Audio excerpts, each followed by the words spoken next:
2015 ዓ.ም ከኢትዮጵያ ቴሌቪዥን ጤና ይስጥልኝ ኢትዮጵያን ይዘናል። ሜትር ባነሰ ጥልቀት ላይ የሚገኝ 23 ቢሊዮን ሜትር ኪዩብ የከርሰ ምድር ውሃ ሀብት እንዳላት መረጋገጡን የግብርና ትራንስፎርሜሽን ኢንስቲትዩት ገለጸ። የኢትዮጵያ የውሃ ሀብት አሁን ላይ እስከ 6 ሚሊዮን ሄክታር መሬት በመስኖ የማልማት አቅም ያለው ሲሆን በቀጣይ እስከ 11 ሚሊዮን ሄክታር መሬት የማልማት አቅም እንዳለውም ተጠቅሷል። የኢትዮጵያን የ10 ዓመታት የልማት ግቦች በያዘው መሪ እቅድ ውስጥ በኢኮኖሚ ልማት ዘርፍ የግብርናውን መዋቅራዊ ሽግግር ማሳካት ትልቁ ስራ ሆኖ ቀርቧል። የኢትዮጵያ ግብርና በዝናብ ላይ የተመሰረተ በመሆኑ ለዝቅተኛ ምርታማነት የተጋለጠም ነው ተብሏል። ይህ አካሄድ የሚጠበቀውን የግብርና መዋቅራዊ ሽግግር ለማረጋገጥ ዋነኛ መፍትሄ ባለመሆኑ ለመስኖ ልማት ትኩረት መስጠት አስፈላጊ መሆኑ በእቅዱ ላይ ተጠቅሷል።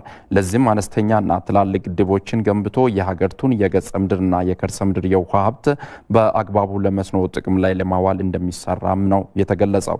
የኢትዮጵያ የግብርና ትራንስፎርሜሽን ኢንስቲትዩት ዋና ስራ አስፈጻሚ ዶክተር ማንደፍሮ ንጉሴ ከዝናብ ጠባቂነት የተላቀቀ የግብርና ክፍለ ኢኮኖሚ ለመገንባት እየተሰራ መሆኑን ገልጸዋል። በዚህም ዝናብ ጠብቆ በአመት አንድ ጊዜ ከማምረት ባሻገር በመስኖ ልማት በአመት እስከ 3 ጊዜ የማምረት እንቅስቃሴ ውስጥ መገባቱን ጠቅሷል ሲል ኢትዮጵያ ዜና አገልግሎት ዘግቧል። በአዲስ አበባ ባለፉት 8 ወራት በደረሰ የእሳትና ድንገተኛ አደጋ ከ681 ሚሊዮን ብር በላይ የሚገመት ንብረት መውደሙን የከተማ እሳትና አደጋ ስጋት ስራ አመራር ኮሚሽን አስታወቀ። ኮሚሽኑ ከ7 ቢሊዮን ብር በላይ የሚገመት ንብረት ከእሳትና ድንገተኛ አደጋ ማዳን መቻሉንም አስታውቋል።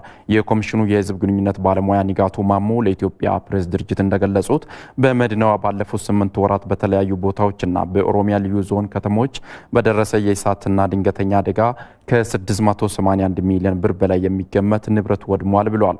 አብዛኛዎቹ አደጋዎቹ የተከሰቱት በኤሌክትሪክ መስመር ዝርጋታ በሚፈጠር ግንኙነትና በምግብ ማብሰል ጊዜ በሚፈጠር የጥንቃቄ ጉድለት መሆኑንም ተናግረዋል። በተያዘው ዓመት 8 ወራት የነበረው የእሳትና አደጋ ክስተት ካለፈው ዓመት ጋር ሲነጻጸር በመዲናዋ የደረሰው የእሳት አደጋና የንብረት መውደሙ መጨመሩንም አብራርተዋል።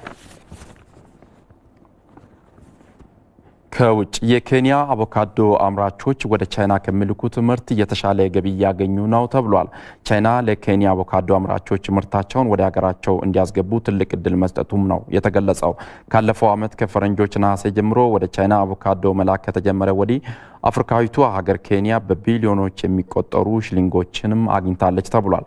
ለበርካታ ዓመታት አቮካዶ ሲያመርቱ የነበሩ አምራቾች ቻይናና ኬንያ ባለፈው ዓመት ስምምነት ከተፈራረሙ ወዲህ አዲስ የገበያ እድል በመፈጠሩ የበለጠ ተጠቃሚ መሆናቸውንም ገልጸዋል።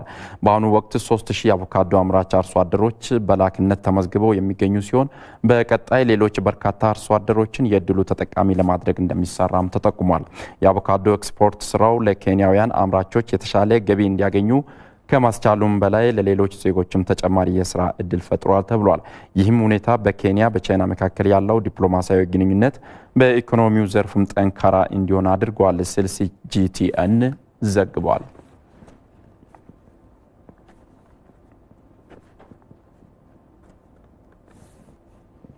ከኢትዮጵያ ቴሌቪዥን ጤና ይስጥልን ኢትዮጵያ ዝግጅት የአንድ ሰዓት አጫጭር ዜናዎቹ የስካሁኑ ነበሩ። በ2 ሰዓት በድጋሚ የምንገናኝ ይሆናል። ዜናዎችን ይሄን ነበሩ። እናመሰግናለን። አመሰግናለሁ።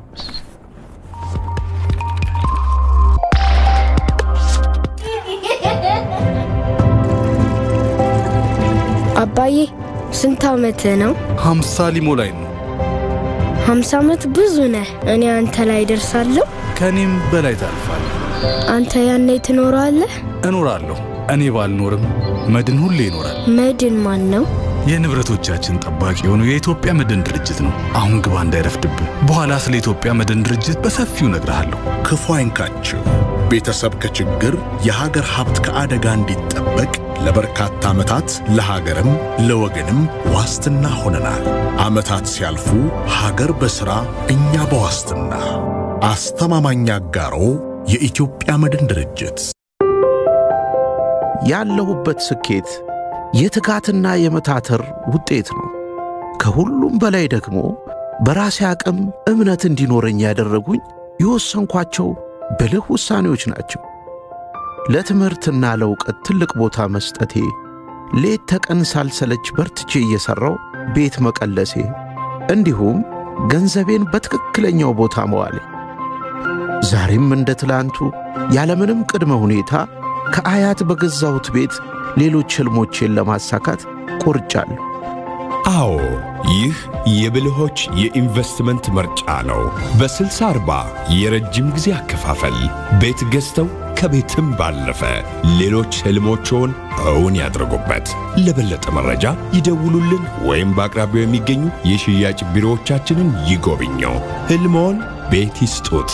አያት ዞሮ መግቢያዬ። ከጥቂት ወራት በፊት ግራ ተጋብቼ ነበር። የኮቪድ-19 ክትባትን በተመለከተ ብዙ የተዛቡ መረጃዎች ሲሰራጩ ነበር። ከዛ ግን የጤና ባለሙያ ጠየቁና መከተብ ብዙ ጠቀሜታዎች እንዳሉት ለመረዳት ቻልኩ። ታዲያ ዛሬ ይኸው ሙሉ በሙሉ ተከትቤያለሁ። በነገራችን ላይ ጓደኞቼ ቫክስ ብለው ይጠሩኛል። ስሜን ወደዋለሁ። የመከተብን አንዳንድ ጥቅሞች ላጋራችሁ። በመጀመሪያ የኮቪድ-19 ክትባት በጠና ከመታመም ሆስፒታል ከመግባትና ከሞት ከፍተኛ መከላከልን ይሰጣል። እኔ አሁን በመከተቤ ምንም እንኳን በኮቪድ ቢያዝም ቫይረሱን ወደ ሌሎች ሰዎች የማስተላለፍ እድሌ በጣም ዝቅተኛ ነው። ከዚህ በፊት በኮቪድ-19 ተይዘው ለነበሩ ሰዎች ደግሞ ክትባቱ ጠንካራ በሽታ የመከላከል አቅምን ይሰጣቸዋል። በብዛት በተከተብን ቁጥር ከኮቪድ-19 የመጠበቅ እድል ይኖረናል። እናም ወደ መደበኛ እንቅስቃሴያችን መመለስ እንችላለን።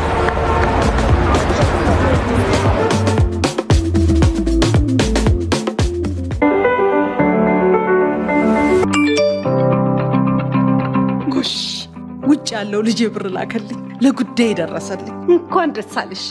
በቃ ባንክ ሳይዘጋ አሁኑኑ መሄድ አለብሽ። አሁንማ ቴሌ ዘይዷል። በስልክ ቁጥሬ እኮ ገንዘቡ እጄ ገብቷል። እንዴ በምን ተአምር? ቴሌ ብር ዓለም አቀፍ ሐዋላ ክፍተትን የሞላ የዘመኑ መላ። የረፍት ቀን የሥራ ሰዓት ሳይሉ በስልክ ቁጥሮ ያለ ገደብ ገንዘብ ይቀበሉ። ቴሌ ብር ሐዋላ የተላከሎትን ገንዘብ ወዲያው በእጁ ያቀብላል። ለፈለጉት ጉዳይ የልቦን ያደርሳል። ከውጭ ሀገር በቴሌ ብር ዓለም አቀፍ ሐዋላ ገንዘብ ሲላክሉ 5% ተጨማሪ ስጦታ ያገኛል። በቴሌ ብር ዓለም አቀፍ ሐዋላ በተላከሎት ገንዘብ የቴሌ ብር አገልግሎትን ተጠቅሞ ክፍያዎች መፈጸም፣ ከቴሌ ብር ወኪል ወይም ሽያጭ ማዕከሎቻችን ገንዘብ ውጪ ማድረግ እንዲሁም ወደ ባንክ አካውንቶ በቀላሉ ማስተላለፍ ይችላሉ። ቴሌ ብር ሐዋላ አንጀት አርስ መላ። ፈጣን፣ ቀላል፣ ምቹና አስተማማኝ። ኢትዮ ቴሌኮም። ሕይወት በአንድ ጀንበር አትረታ። ኑሮን ለማሸነፍ ስንማትር ልክ እንደ ቀድሞቹ አባቶቻችን ታታሪ፣ ሰውን አክባሪ፣ ቅንና ታማኝ መሆን መዘንጋት በፍጹም የለብንም። ከሰዎች ጋር በመልካም ስነ ምግባር ተኗኗር እንደሚለው ሁሉ በችግር ሰዓት ከጎናችን የሚቆሙት ከኛ ስኬት ውጪ ሌላ ማየት የማይፈልጉት የሚችሉትን ሁሉ አበርክተው ከሰጡን ውጪ ጭማሪ የማይቀበሉት ቀና አጋሮቻችን ናቸው። እርሶም ሱና እየተከተሉ ሐራምን እየራቁ አቋራጭ መንገድ ሳይፈልጉ በሕይወት ጎዳናዎች ላይ ቅን ሆነው ተጉዘው ኑሮን ያሸንፉ፣ ሕይወቶን ይለውጡ፣ የልፋቶንም መልካም ውጤት ያጣጥሙ። እኛም ልክ እንደድሮ በደንበኞቻችን ፍላጎት መሰረት የሸሪዓውን መርህ በተከተለ ከወለድ ነፃ የቁጠባ ሂሳብ አማራጮችን እንዲሁም የፋይናንሲንግና የኢንቨስትመንት አገልግሎቶቻችንን በአቅራቢያው በሚገኝ በሁሉም የኦሮሚያ ህብረት ሥራ ባንክ ቅርንጫፎቻችንና ከወለድ ነፃ ኩፕ አልሁዳ ቅርንጫፎቻችን በኩል ስናቀርብሎት ከታላቅ አክብሮት ጋር ረመዳን ሙባረክ። ኩፕ አልሁዳ እውነተኛ አጋሮ።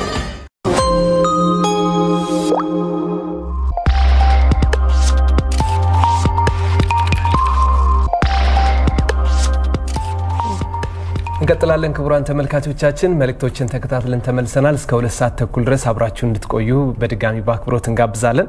በጤና ይስጥልኝ ኢትዮጵያችን እንግዲህ በየዕለቱ በመናዘጋጃቸው ዝግጅቶች ላይ እናንተን የሚያሳትፉ ጥያቄዎችን ወደ እናንተ አድርሰን እናንተም እንግዲህ መልሶችን ወደኛ እንደምትልኩ ይታወቃል። ዛሬም እንግዲህ ጥያቄ አዘጋጅተናል። የዛሬው ጥያቄያችን የዓለም የኦቲዝም ቀን የፊታችን እሁድ እንደሚከበር ይታወቃልና የዓለም የኦቲዝም ቀን በዓለም አቀፍ ደረጃ ለስንተኛ ጊዜ ነው የሚከበረው የሚለው ጥያቄ ነው እንግዲህ ለዛሬ ተዘጋጀው። 800 ላይ ጂኤምን በማስቀደም መልሶቻችሁን ልትልኩልን ትችላላችሁ። ክቡራን ተመልካቾቻችን አብራችሁን ስለምትቆዩ በድጋሚ እናመሰግናለን።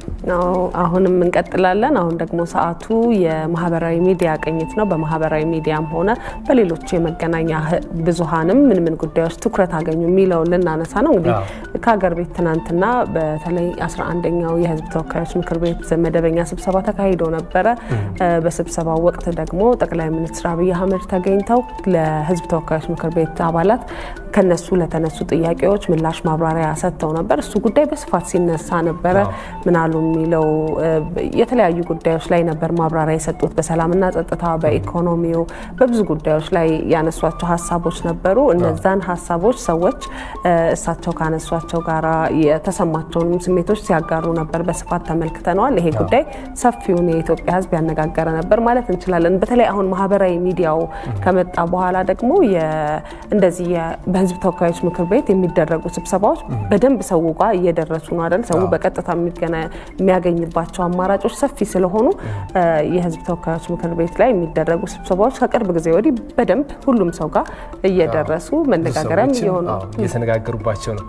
እንግዲህ እኛ ይሄንን ካልን ዘንዳ ባልደረባችን ፍሬዘር ግርማ ደግሞ ተጨማሪ በማህበራዊ ሚዲያ አነጋጋሪ የሆኑ ጉዳዮችን ወደ እናንተ ላይ ያደርስ እዚህ ስቱዲዮ ተገኝቷል። ለማድረግ ፍሬዘር እንዴት አደራችሁ?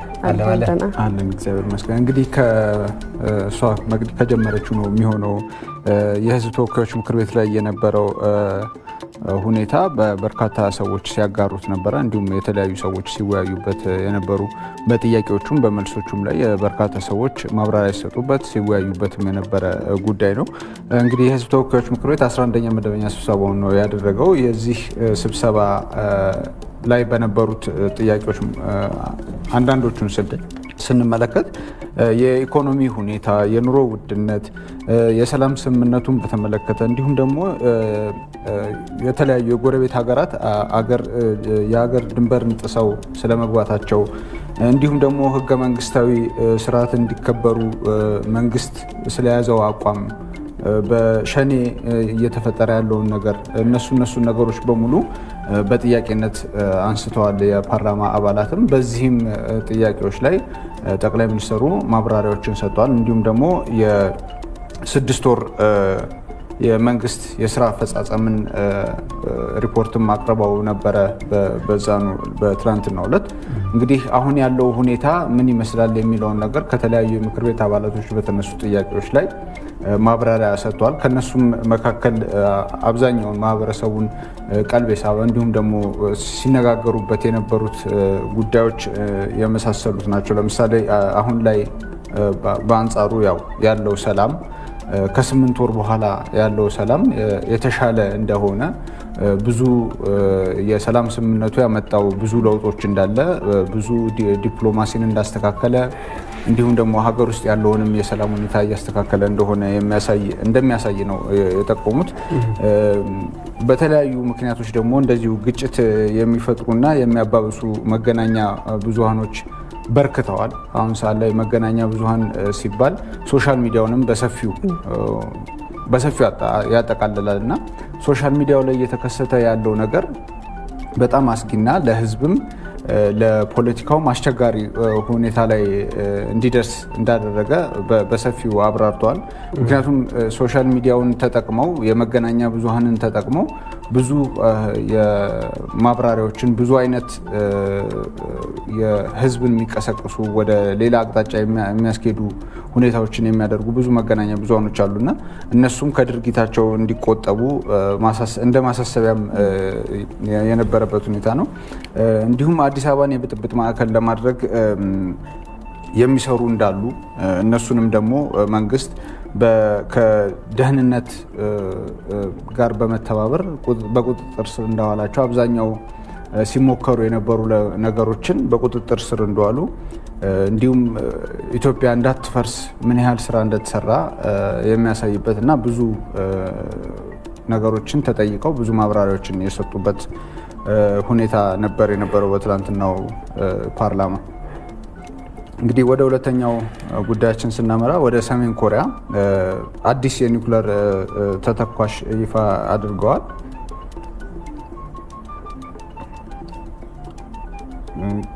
ቅርታ ለረጅም ጊዜ ከእይታ ተሰውሮ የቆየ የአሊባባ መስራችን ነው አሁን እየተመለከትን ያለ ነው።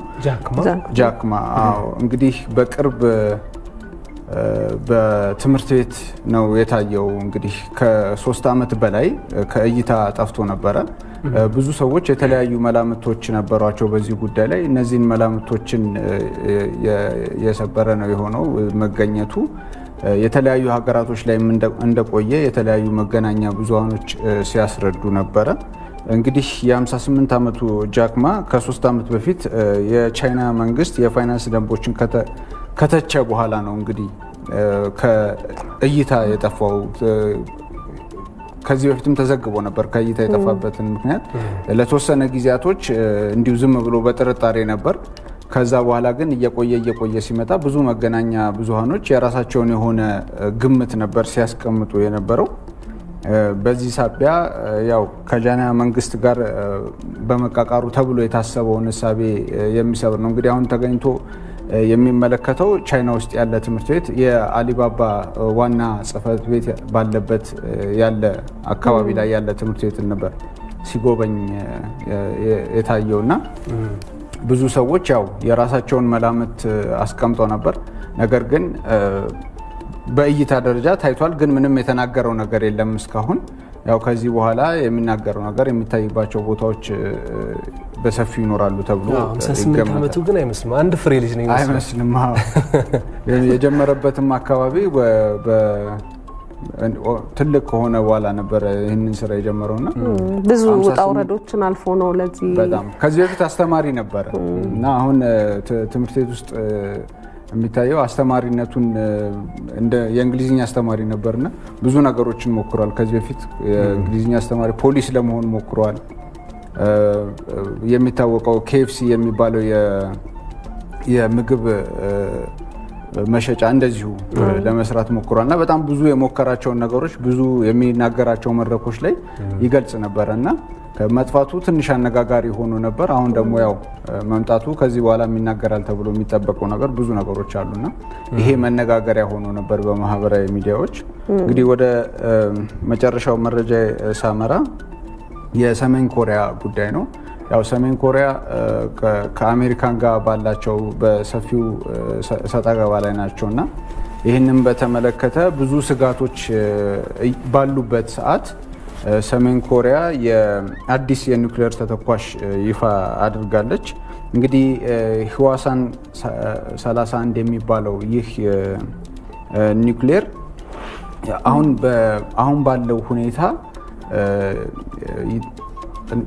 ያሳውቁታል ወይንም ደግሞ ያሳዩታል ተብሎ የተገመተ አልነበረም። ነገር ግን የሰሜን ኮሪያው መሪ ይህንን የኒውክሌር ማበልጸግን በርትተን መቀጠል አለብን፣ የጦር መሳሪያዎቻችንን ማጠናከር አለብን በሚለው የአቅጣጫቸው መሰረት የተሰራ ነውና እንግዲህ ይህ ሚሳኤል ይህ ኒውክሌር ትናንሽ ሚሳኤሎችን ተሸክሞ መንቀሳቀስ የሚችል ተደርጎ ነው የተሰራውና በጣም ለበርካታ ሀገራት እንደ ድሮን የሚሆን ማለት ነው። የተለያዩ ትናንሽ ሚሳኤሎችን ይዞ ግን ትናንሽ ኒውክሌሮችን ይዞ የሚንቀሳቀስ አይነት ነገር ነው የሰሩትና ያው እነሱ ዋና አላማ ብለው እየተናገሩ ያሉት ምንድነው ከጎረቤት ሀገር ጋር ያለውን ሰጣ ገባና እንዲሁም ከአሜሪካን ጋር በግልጽ አስቀምጠውታል።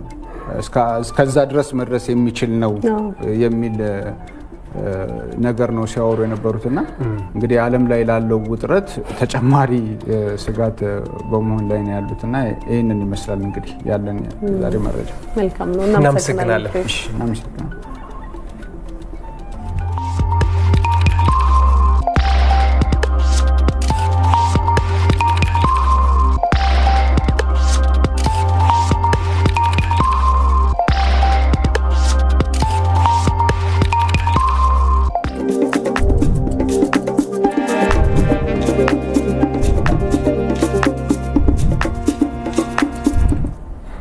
እንቀጥላለን ተመልካቾቻችን። ኢትዮ ቴሌኮም የጤና ይስጥልኝ ኢትዮጵያ ጋር ስፖንሰር ሆኖ አብሮን እየሰራ ስለሆነ እጅግ አድርገን እናመሰግነዋለን።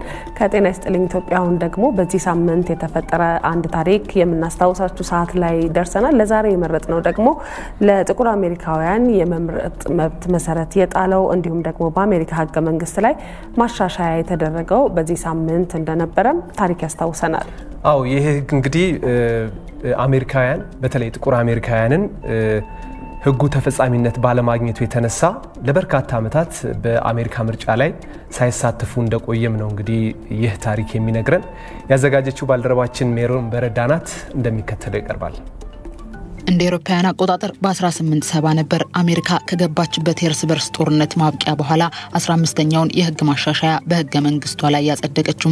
15ኛው ማሻሻያ በዝርዝር እንደሚያስቀምጠው የዩናይትድ ስቴትስ ዜጎች በዘራቸው በቀለማቸው አሊያም ቀድሞ በነበሩበት የባርነት አገዛዝ ምክንያት የመምረጥ መብታቸው በሀገሪቱ በሚገኙ በየትኛውም ግዛቶች ሊከለከል ወይም ሊገደብ አይችልም የሚል ነው። 15ኛው ህገ መንግስት ማሻሻያ መጽደቅ ደግሞ ጥቁሮች ለዩናይትድ ስቴትስ መልሶ መዋሃድ ጉልህ ሚና እንዲጫወቱ አድርጓል።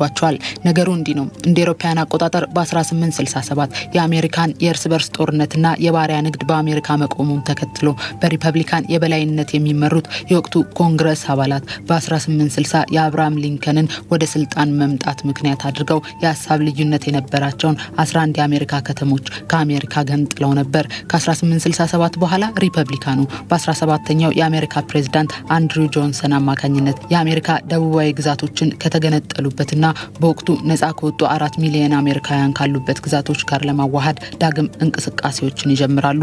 ታዲያ በ1870 የፖለቲካ እንቅስቃሴ ውስጥ ተሳታፊ የነበሩ ጥቁሮች የጥቁር የመምረጥ መብት በህገ መንግስቱ መጽደቁን ተከትሎ ጥቁሮች በብዛት በሚገኙባቸው ደቡባዊ ግዛቶች ላይ ድምጻቸውን ለሪፐብሊካን ፓርቲ በመስጠት ዳግም አሜሪካ እንድትዋሃድ ትልቁን አስተዋጽኦ ተጫውተዋል። ምንም እንኳን በጥቁሮች ትልቅ ጥረትና ድጋፍ ሪፐብሊካኖች በአሜሪካ አብላጫ ድምጽ እንዲያገኙ ቢያደርጉም ወደ 600 የሚጠጉ ጥቁር ሪፐብሊካኖች በህግ አውጪ ቢሮዎች ላይ እንዲሳተፉ ከመደረግ ባሻገር ይህ ነው የሚባል ትልቅ ስልጣንን ሊያገኙ ግን አልቻሉም። ይባስ ብሎም በደቡባዊ አሜሪካ ግዛቶች የሚገኙ የሪፐብሊካን ፓርቲዎች ከመልሶ መዋሃዱ በኋላ መክሰማቸው በደቡባዊ አሜሪካ ግዛቶች በ1868 የጸደቀውንና ለጥቁሮች ዜግነትና ሌሎች ጥቅማ ጥቅሞችን የማግኘት መብትን የሚደነግገውን 14ኛ ማሻሻያ ጨምሮ በ1870 የጸደቀው የጥቁሮች የመምረጥ መብት ሙሉ በሙሉ ተሰረዘ። ይህንንም ተከትሎ ከ10 ላለፈው ዓመታት ጥቁሮች ዳግም ምርጫን እንዳይመርጡ በተለያዩ የአሜሪካ ግዛቶች ላይ ማዋከብ የሚደርስባቸው ነበር። ዳግም እንደ አውሮፓውያን አቆጣጠር በ1965 ፕሬዝዳንት ሊንደን ጆንሰን በ15ኛው ማሻሻያ መሰረት ጥቁሮች መምረጥ በተነፈጉባቸው ክልሎችና አካባቢዎች የተቀመጡ የህግ መሰናክሎችን የሚያስወግድ የምርጫ መብት መመሪያ አጸደቁ። ይህም መመሪያ ጥቁሮች ያለምንም ቅድመ ሁኔታ እንዲመርጡ የሚፈቅድ በመሆኑ በበፊት ማሻሻያዎች ላይ እንደ መስፈርት ተቀምጠው የነበሩ የትምህርትና ሌሎች ቅድመ ሁኔታዎች በመነሳታቸው ጥቁሮች በአሜሪካ ምርጫ ውስጥ ተሳትፎን ማድረግ ጀመሩ። ታዲያ ለጥቁር አሜሪካውያን የመምረጥ መብት መሰረት የጣለው 15ኛው ማሻሻያ የተደረገው እንደ አውሮፓውያን አቆጣጠር በ1870 የዛሬ 153 ዓመት በዚህ ሳምንት ነበር። እንቀጥላለን። ክቡራን ተመልካቾቻችን ጤና ይስጥልኝ። ኢትዮጵያን ከኢትዮጵያ ቴሌቪዥን እየተከታተላችሁ ነው የምትገኙት። አሁን ደግሞ የሀገር ውስጥና ዓለም አቀፍ የተመራረጡ ስፖርታዊ መረጃዎችን ወደ እናንተ የምናደርስበት ሰዓት ላይ እንገኛለን። ባልደረባችን አዲስ የሸዋስ ደግሞ ስፖርታዊ መረጃዎችን ይዞ እዚህ ስቱዲዮ ተገኝቷል። እንደምን አደርክ? እንደምን አደራችሁ? ምን አዲስ ነገር አለ በስፖርቱ? ብዙ ነገሮች አሉ። አዳዲስ ነገሮች በስፖርቱ ዙሪያ ላይ በተለይ ትላንት የተደረጉ የአውሮፓ ዋንጫ ማጣሪያ ጨዋታዎች አሉ። ስፔን ሳይጠበቅ መሸነፏ፣ የኢትዮጵያ ቤቲንግ ፕሪሚየር ሊግ ደግሞ ከረፍታ በኋላ መጀመሩ፣ እንዲሁም ደግሞ ምናልባት የአፍሪካ ዋንጫ ማጣሪያዎች እየተደረጉ እንደነበረ ይታወቃል እና ዛሬ የሚከናወኑ ጨዋታዎች አሉ። ግብጽ ደግሞ በኢትዮጵያ ምድብ የምትገኘው ግብጽ ማላዊን አሸንፋ የማለፍ ተስፋዋን ያሳፋችበት፣ የኢትዮጵያን እድል ደግሞ ያጠበበችበት ሁኔታ ተፈጥሯል። ሌሎችም መረጃዎች አሉ። ምናልባት ከማስታወቂያ በኋላ ደግሞ መረጃዎችን እናጋራለን። መልካም።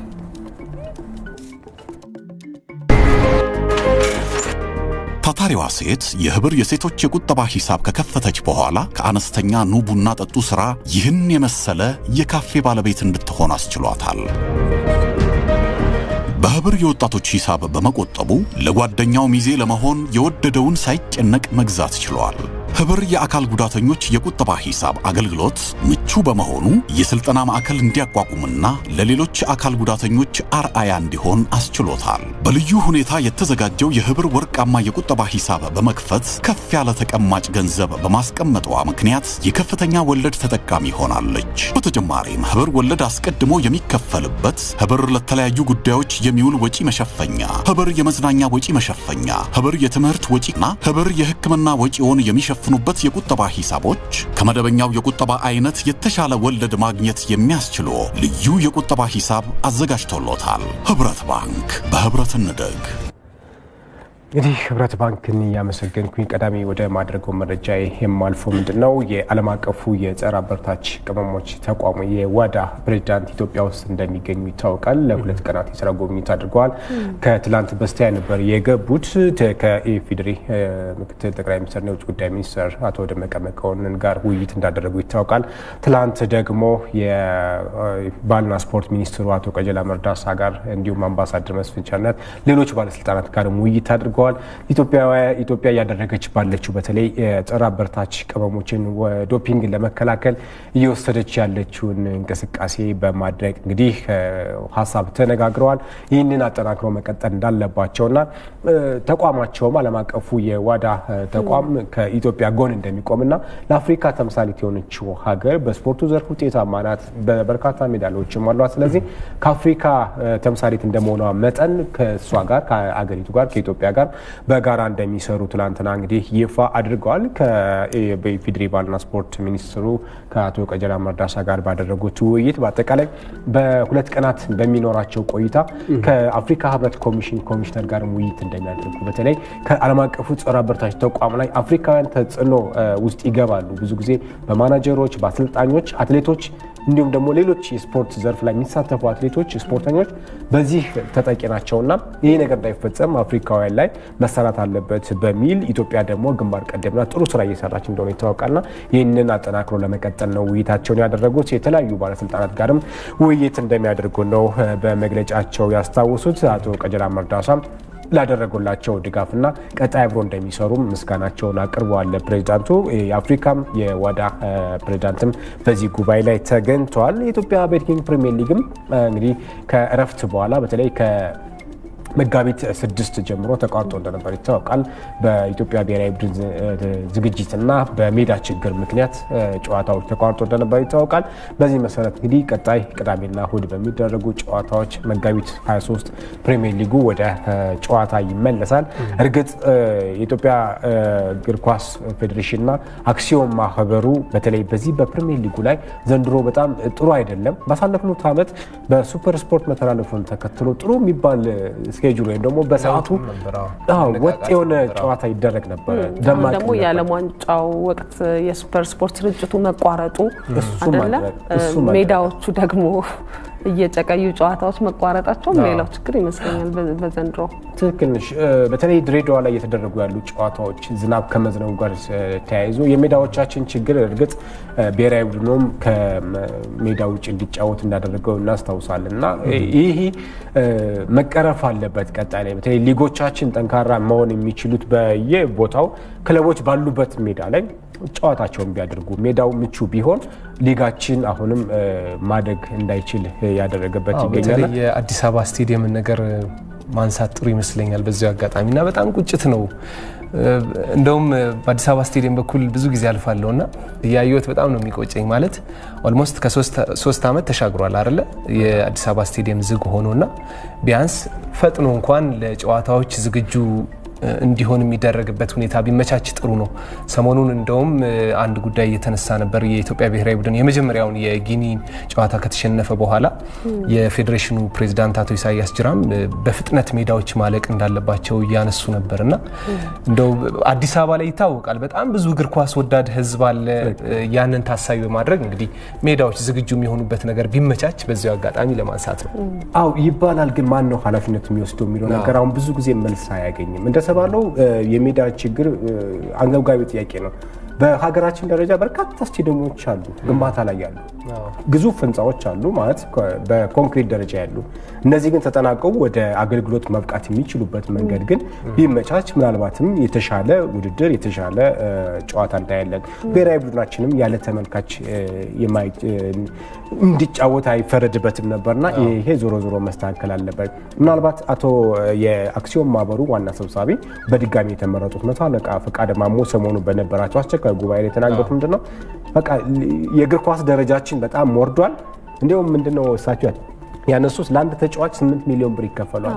ምን አሳይቶ ነው? ብሔራዊ ቡድናችን ውጤቱ ደካማ ነው፣ ሊጉም ደካማ ነው፣ ግን ለተጫዋች 8 ሚሊዮን ብር ይከፈሏል። በወር እስከ 250 ሺህ ብር ይከፈሏል ለአንድ ተጫዋች። ለአንድ የሕክምና ባለሙያ ግን የሚከፈለው 7 እና 8 ሺህ ብር፣ ለአንድ መምህር የሚከፈለው እንደዚህ የሚል ሀሳብ አንስተው ነበር። አሳማኝ የሚሆን ሀሳብ ነው ግን እንደዚህ ቢያንስ ቀጣይ ላይ መንግስትም ትኩረት ሰጥቶ ስቴዲየሞቻችን የሚገነቡበት መንገድ ቢነሳ መልካም ነው እላለሁ። ዞሮ ግን ቅዳሜ ዕለት መቻል ከአዳማ፣ ሲዳማ ቡና ከሀዲያ ሆሳዕና በሚያደርጉት ጨዋታ ፕሪሚየር ሊጉ ይመለሳል። በሴቶች ፕሪሚየር ሊግም ለማስታወስ ያክል ትላንት የሴቶች ፕሪሚየር ሊግ ተደርጎ ነበረ። ንፋስ ስልክ ከኢትዮ ኤሌክትሪክ ያደረጉት ጨዋታ ግብ ሳይቆጠርበት ተጠናቋል። ንግድ ባንክ ደግሞ አሁንም መሪነቱን ያጠናከረበትን ውጤት ነው ትላንትና አዲስ አበባ ከተማን 5-0 በሆነ ውጤት በማሸነፍ ያስቆጠረው። መቻልና ሐዋሳም በተመሳሳይ ያደረጉት ጨዋታ ግብ ሳይቆጠርበት ተጠናቋል። ዛሬ ቅዱስ ጊዮርጊስ ከቦሌ ክፍለ ከተማ፣ አዳማ ከተማ ከሐዋሳ ከድሬዳዋ የሚያደርጉት እንዲሁም ልደታ ከአርባ ምንጭ የሚያደርጉት ጨዋታ ይጠበቃል። የኢትዮጵያ ንግድ ባንክ በ45 ነጥብ የኢትዮጵያ ሴቶች ፕሪሚየር ሊግን እየመራ ይገኛል ማለት ነው። ምናልባት ቀደም ሲል ስጠቅስ እንደነበረው ወደ ውጪ መረጃዬ ሳመራ የአፍሪካ ዋንጫ ማጣሪያ ጨዋታን እናገኛለን። ቀድሞ እንግዲህ ሴኔጋል፣ አልጄሪያ፣ ደቡብ አፍሪካ፣ ሞሮኮ እና ቱኒዚያ እንዲሁም አስተናጋጇ ኮት ዲቮር ለአፍሪካ ዋንጫ ቀድሞ ማለፋቸውን ያረጋገጡ ሀገራት ሆኗል። በተለይ ሴኔጋል ታች አምና ሻምፒዮን እንደነበረች እናስታውሳለን። ዘንድሮም ቀድማ ማለፏን አረጋግጣለች። ኢትዮጵያ በምድብ ላይ የምትገኘው ግብጽ ደግሞ ትናንትና ማላዊን 4-0 በማሸነፏን ተከትሎ የማለፍ ተስፋዋን ማስፋት ችላለች። ጋምቢያ ማሊን 1-0፣ ደቡብ አፍሪካ ደግሞ ላይቤሪያ እንግዲህ 2-1፣ ኢኳቶሪያል ጊኒ ደግሞ ቦትስዋናን 3-0 በሆነ ውጤት ያሸነፉበትን ውጤት ነው ትላንትና ያስቆጠረው። ግብጽ ማላዊን ባሸነፈችበት ሰዓት የሊቨርፑል ኮከብ መሐመድ ሳላህ ግብ አስቆጥሯል። ትላንትና እንግዲህ ግብጽ ተከታታይ ማላዊ ላይ ያደረገችውን ጨዋታ 6 ነጥብ ማግኘቷን ተከትሎ የመጨረሻው ምድብ ላይ ነበር። የአፍሪካ ዋንጫ ማጣሪያ ሲጀምር የመጨረሻውን ደረጃ ይዛ ነበር ግብጽ የጀመረችው። አሁን ግን በግብ ክፍያን በልጣ 9 ነጥብ በመያዝ ምድቡን ትመራለች። ምድብ 4 ኢትዮጵያ ደግሞ ሊግ ምድቡን እየመራች ነበር የጀመረችው። በተቃራኒው የመጨረሻውን ደረጃ ይዛለች። ምናልባት ቅድምም ስናነሳ ነበረ በተለይ የኢትዮጵያ ብሔራዊ ቡድን ከቀጣይ ከማላዊ ጋር ጨዋታ አለው። ምናልባት ጊኒና ግብጽ ቀጣይ የሚያደርጉትን ጨዋታ አቻ የሚለያዩ ከሆነ ሁለቱም ሀገራት ተያይዘው ወደ አፍሪካ ዋንጫ ማለፋቸውን ያረጋግጣሉ ይሆናል። ኢትዮጵያና ማላዊ ደግሞ ምናልባት ቀጣይ ሌላ የአፍሪካ ዋንጫ የሚጠብቁበት እድል ይኖራል ማለት ነው። ወደ ዓለም ዋንጫ ማጣሪያ ባሉ ሰዓታት ለመያዝ ያክል በአውሮፓ ዋንጫ ማጣሪያ 2024 የአውሮፓ ዋንጫ ማጣሪያ የተደረገ ይገኛል። ትናንትና ቅድም ስጠቅስ እንደነበረው ስፔን ሳይጠበቅ በስኮትላንድ 2-0 ተሸንፋለች። የማንቸስተር ዩናይትዱ ስኮት ማክቶሚኒ ደግሞ ሁለቱንም የማሸነፊያ ግቦች ለስኮትላንድ አስቆጥሯል። እንግዲህ ስፔን ለስኮትላንድ መሸነፏ ብዙዎችን አሁን ሚዲያዎች የተነጋገሩት ነው የሚገኘው። በተለይ በዚህ በአውሮፓ ዋንጫ ላይ 2024 በሚደረገው የአውሮፓ ዋንጫ ላይ ሻምፒዮናነት ግምት ያገኙ ሀገራት እንደሆነች ይታወቃል። ዞሮ ግን ትናንትና ተሸንፋለች። ስዊዘርላንድ ደግሞ እስራኤልን 3-0፣ ሮማኒያ ቤላሩስ 2-1 ያሸነፉበት ጨዋታ ትናንት የተከናወኑ የአውሮፓ ዋንጫ ማጣሪያ ጨዋታዎች ናቸው። ወደ መጨረሻው ጉዳይ ሳመራ በተለይ ሩሲያ ከዩክሬን ጋር የገባችበት የጦርነት ይታወቃል። የማያባራ ጦርነት ላይ ውስጥ እንዳለች ይታወቃል። ላለፉት 3 እና 4 ወራት ጦርነት ውስጥ እንደሆነች እናስታውሳለን። በዚህ ጋር ተያይዘው የዓለም አቀፍ ኦሎምፒክ ኮሚቴ የሩሲያን አትሌቶች ሩሲያን ወክለው በተለያዩ ውድድሮች እንዳይሳተፉ ከልክሏል ይታወቃል። ከዚህ በፊትም እንደከለከለ ይታወቃል። ነገር ግን አሁን ምንድነው እያደረገ ያለው? በ2024 የፓሪስ ኦሎምፒክ ፈረንሳይ ላይ የሚደረግ የዛሬ ዓመት በሚቀጥለው ዓመት ላይ የፓሪስ ኦሎምፒክ ይደረጋል። በዚህ ኦሎምፒክ ውድድር ላይ በገለልተኛ ባንዲራ ወይም ደግሞ በግላቸው ብቻ እንዲወዳደሩ ፈቃድ ለመስጠት የዓለም አቀፉ ኦሎምፒክ ኮሚቴ ፕሬዝዳንት ቶማስ ባን የተመራ ልዑካን ቡድን ወይም ደግሞ ኮሚቴ ውይይት እያደረገ ይታወቃልና ከዚህ ጋር ተያይዞ ግን ሩሲያን ብቻም ሳትሆን የሩሲያ አጋር የሆነችው ቤላሩስም በዚህ ዕጣ ፈንታ ደርሷታል። የቤላሩስ አትሌቶችም በተመሳሳይ በገለልተኛ ባንዲራ ወይም ደግሞ በግላቸው በኦሎምፒኩ ለመሳተፍ እንዲያስችላቸው ፈቃድ ለማግኘት የኦሎምፒክ ኮሚቴው እንግዲህ ቀጣይ በሚያደርገው ጉባኤ ላይ ይወስናል ተብሎ ነው የሚጠበቀው። ለማለዳና ፖለቲካ አይገናኝም ይላሉ፣ ግን እነሱ ወገንተኝነት ይዛሉ። ፊፋም ከዓለም ዋንጫ ግዷት ነበር ሩሲያን አሁን ደግሞ የኦሎምፒክ ኮሚቴውም እንደዚህ እንደውም የሰላም ማሳያ መድረክ መሆን ሲገባ ሚላን የዩክሬንን ባንዲራ አሁን ባለፈው እንግሊዝ ከዩክሬን ሲጫወቱ ዩክሬንን ደግፈው እንግሊዞች ሁሉ ባንዲራውን ይዘው ለዩክሬን ሲደግፉ ያየን ነበር። አሁን ደግሞ ሩሲያን ወገንተኝነት ነው የሚመስለኝ እኔ። ትክክል ነው። ጦርነት ላይ ያሉት ሁለቱም ሀገራት ናቸው። ትክክል ነው። የአውሮፓ ሀገራት እርግጥ ለሩሲያ ጋር ያሉበት የበላይነት ዓለም ወገንተኛ ነው። ስፖርት ነፃ መሆን ነበረበት። ስፖርቱም ከፖለቲካ ነፃ አይደለም ማለት ነው። ነፃ አይደለም ማለት ይቻላል። ምክንያቱም እያየ ነው ያለው ሌላ ጉዳይ ስለሆነ ዞሮ ግን የዓለም አቀፉ ሚዲያም ራሱ ሩሲያን ያገለለበት ቤላሩስን ያገለለበት ሁኔታ ተመልክተናል። ዞሮ ያሉት ነገሮች እነዚህ ናቸው። እናመሰግናለን አዲስ። በጣም መልካም ቀን ይሁንልህ። መልካም ቀን ናቸው።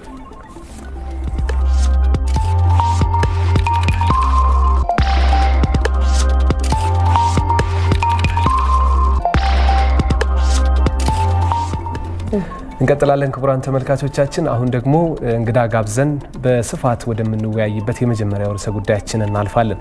የሀገር ውስጥ ጉዲፈቻን በማስፋት ችግር ላይ የወደቁ ህፃናትን ለመታደግ የሚያስችሉ የግንዛቤ ማስጨበጫ ስራዎች እየተከናወኑ መሆኑን በአዲስ አበባ የሴቶችና ህፃናት ማህበራዊ ጉዳዮች ቢሮ አስታውቋል። ቢሮው እንዳለው በአዲስ አበባ ከ2007 ዓ.ም ጀምሮ ደግሞ ከ1252 በላይ ህፃናት በግለሰብ ደረጃ በጉዲፈቻ እያደጉ መሆኑን ተነግሯል። አዲስ አበባ ደረጃ ደግሞ በማህበረሰብ አቀፍ የህፃናት እንክብካቤ መልሶ የማቀላቀልና ዳግም ከማህበረሰብ የማዋሃድ እንዲሁም የአደራ ቤተሰብ የሀገር ውስጥ ጉዲፈቻና የማሳደጊያ አማራጮችን በመጠቀም ችግር ውስጥ ያሉ ህፃናትን እየደገፈ ስለመሆኑ ቢሮው ተናግሯል። ዘገባው የኢትዮጵያ ዜና አገልግሎት ነው። ሰናይት ሰይፉ ታቀርበዋለች። የሀገር ውስጥ ጉዲፈቻን በማጠናከር በተለይም አቅም ያላቸው የማህበረሰብ ክፍሎች በጎዳና ላይ ኑሯቸውን ያደረጉ ህፃናትን ማንሳት እንደሚጠበቅባቸውም ተገልጿል። ለዚህም ደግሞ የግንዛቤ ማሳደግ ስራዎች በስፋት ሊሰራ እንደሚገባም ተነስቷል። ህፃናት ሚንከባከባቸው ከሌለ ተጥለው ከተገኙ የሚያሳየው ነገር ምንድነው? ሌላ አማራጭ የሆነ የክብካቤ መንገድ ያስፈልጋል ማለት ነው። ከዚህ ውስጥ ደግሞ በግንባር ቀደምትነት ብዙ ጊዜ የሚመረጠው በሀገር ውስጥ ጉዲፈቻ አንዱ ሊሆን ይችላል፣ የተቋጥሮ ቤተሰብ ሊሆን ይችላል፣ የአደራ ቤተሰብ ሊሆን ይችላል። ስለዚህ ህፃናትን መንከባከብ መጠበቅ የሁላችንም ድርሻ እንጂ የመንግስት ብቻ እንዳልሆነ ወይም ደግሞ የተወሰኑ ግብረሰናይ ድርጅቶች ድርሻ እንዳልሆነ ማስገንዘብ ያስፈልጋል። በአዲስ አበባ የሃይማኖት ተቋማት ጉባኤ የሴቶችና ወጣቶች መምሪያ ኃላፊ ራምላ ከድር በበኩላቸው ለችግር የተጋለጡ ህጻናትን መደገፍ ሃይማኖታዊ ይሁንታና ተቀባይነት ያለው ነው ብለዋል። ማህበረሰቡ በተለያየ የችግር ደረጃ ላይ የሚገኙ ህጻናትን መደገፍና መንከባከብ እንዳለበትም ተናግረዋል። ዜጎች እንደመሆናችን የአንዱ ችግር የጋራ ችግር እንደመሆኑ ሁሉም ሰው በሚቻል አቅም ሁሉም ሰው በሚችለው አቅም አንስቶ ቤቱ አሳድጎ ቤቱ ይዞ ሄዶ ከቤቱ አስጠግቶ ማሳደግ የሚችለው በዛ አግባብ። በአዲስ አበባ የሴቶች ህጻናት ማህበራዊ ጉዳይ ቢሮ የህጻናት መብት ደህንነት ማስጠበቅ ቡድን መሪ የሆኑት አቶ አናንያ ያዕቆብ በበኩላቸው በችግር ውስጥ የሚገኙ ህጻናትን በሀገር ውስጥ ጉዲፈቻ ማሳደግ ላይ ያተኮረ የግንዛቤ ስራዎች እየተሰሩ መሆናቸውን ገልጸው የህጻናትን ደህንነት ለማስከበር የሚያስችሉ ስራዎችንም ጎን ለጎን እየተከናወነ ነው ብለዋል። ማህበረሰብ አደረጃጀቶችም በሚዲያዎችም በተለያዩ የግንዛቤ መስጫ ስልቶችም ማህበረሰቡ ይህን እንዲያውቅ አደረገንና ከ2009 ጀምሮ የሀገር ውስጥ ጉዲፈቻ በስፋት እየተሰጠ መጣ። ከዛ ባሻገር ምንድነው ክትትሎች አሉ። ልጆች ለቤተሰብ በጉዲፈቻ ከተሰጡ በኋላ ወይም በማደጎ ከተሰጡ በኋላ ዝም አይባልም። ክትትል አለ። ክትትልም ተደርጎ እንዲመለሱ የተደረጉ ህፃናት አሉ። እንደውም እስካሁን ድረስ ወደ ከ2007 ጀምሮ እስካሁን እስከ 2014 ዓ.ም ድረስ በ2015 ስላላገኘን ነው 7 ህጻናት እንዲመለሱ ተደርጓል። በአዲስ አበባ ከ2007 ዓ.ም ጀምሮ ከ1252 በላይ ህጻናት በግለሰብ ደረጃ በጉዲፈቻ እያደጉ መሆኑን መረጃዎች ያሳያሉ።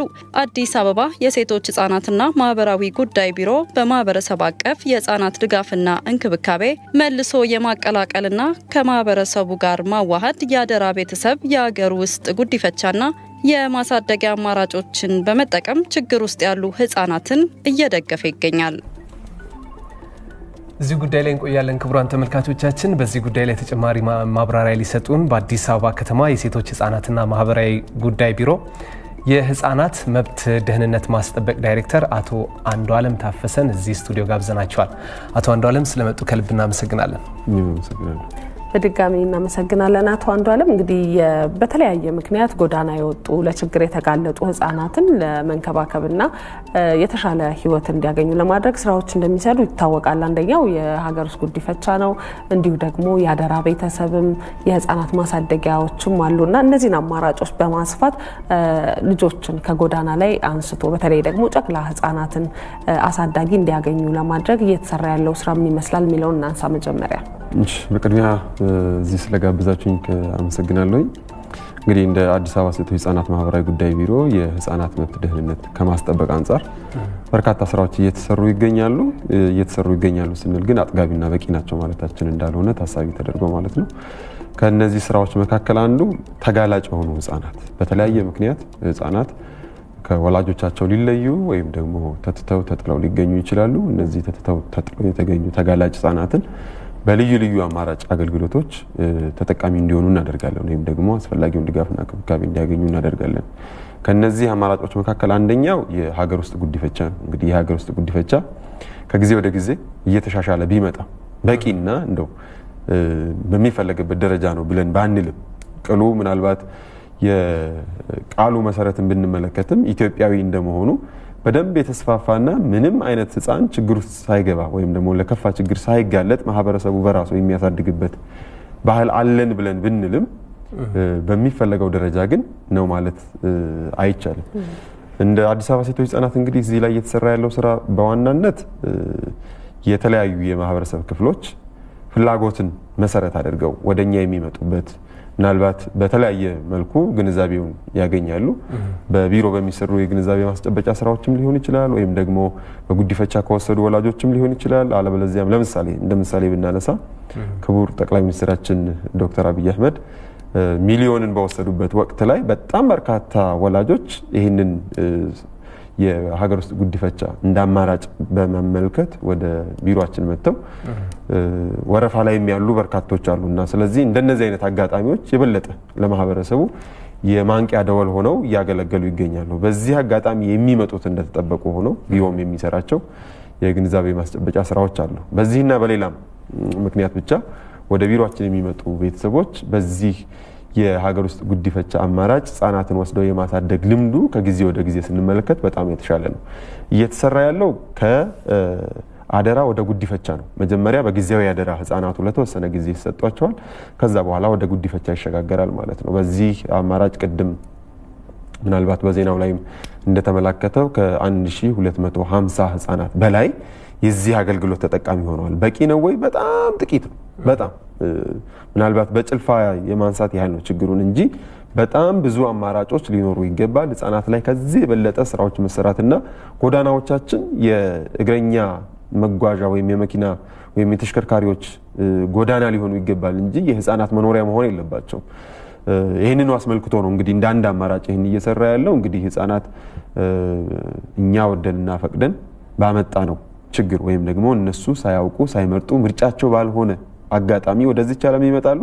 ግን ደግሞ በቆሻሻ ገንዳ ውስጥ በመንገድ ዳር በሃይማኖት ተቋማት በጎርፍ መውረጃ ቱቦ ውስጥ ወዘተ በፌስታል ተቋጥረው ተጥለው ይገኛሉና እነዚህን ህፃናት አንስቶ ወደ ህፃናት ማሳደጊያ ማዕከላት በተለይ ወደ መንግስት የህፃናት ማሳደጊያ ማዕከል የሚያስገባው የፖሊስ አካል ነው።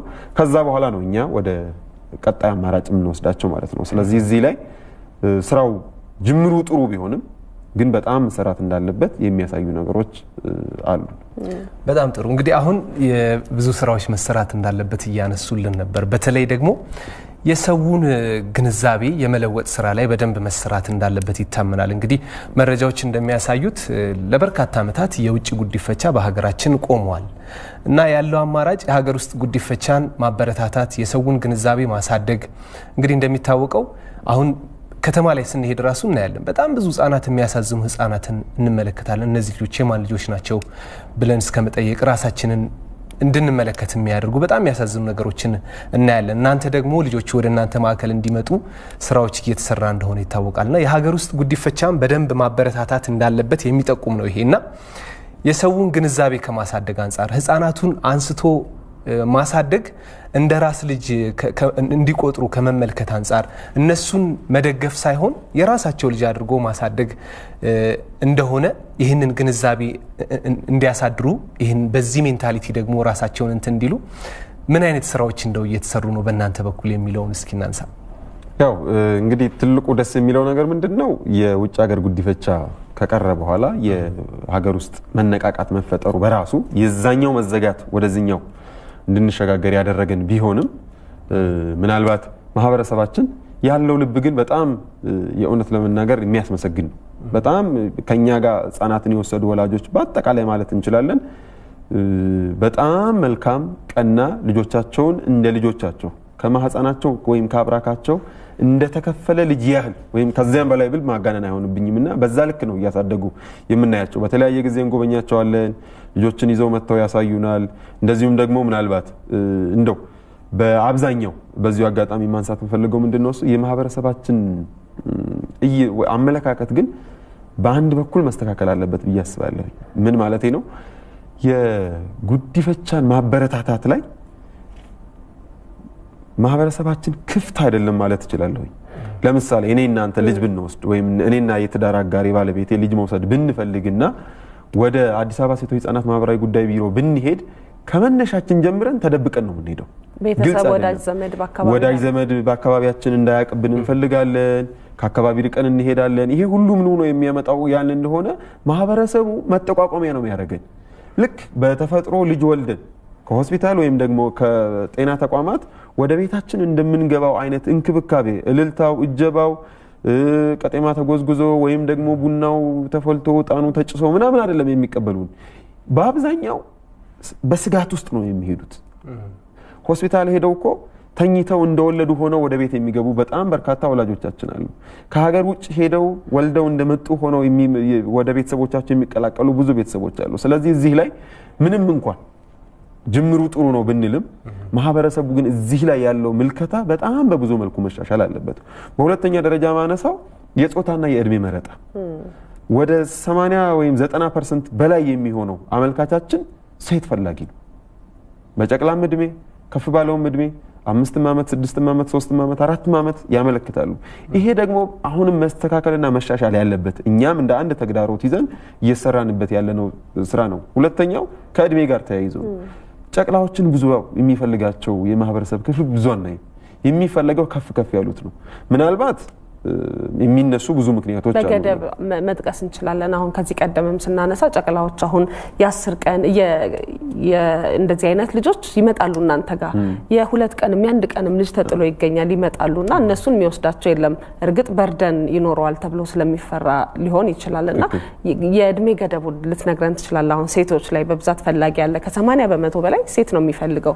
ይሄ ጥናት ይፈልጋል። በነገራችን ላይ ለምንድን ነው የሚለው ብዙ ጥናት የሚፈልግ ነገር ነው የሚመስለኝ። ምክንያታቸውን አሁን እዚህ እንደው ድምዳሜያዊ በሆነ ወይም ጀጅመንታል በሆነ ወይ ማስቀመጥ አንችልም። ግን ከምናየው እኛ ጋር ካለው መረጃ ወይም የቁጥር መረጃ ዳታ ተነስተን ስናወራ ግን አብዛኛው ሴት ተመዝጋቢ ነው ያለው። ስቲል አሁንም ከ250 ያላነሱ ወረፋን የሚጠብቁ ወላጆች አሉ። እዛ ውስጥ ያለው 200 ያላነሰው ወላጅ ሴት ፈላጊ ነው። በእርግጥ ሎቢ እናደርጋለን።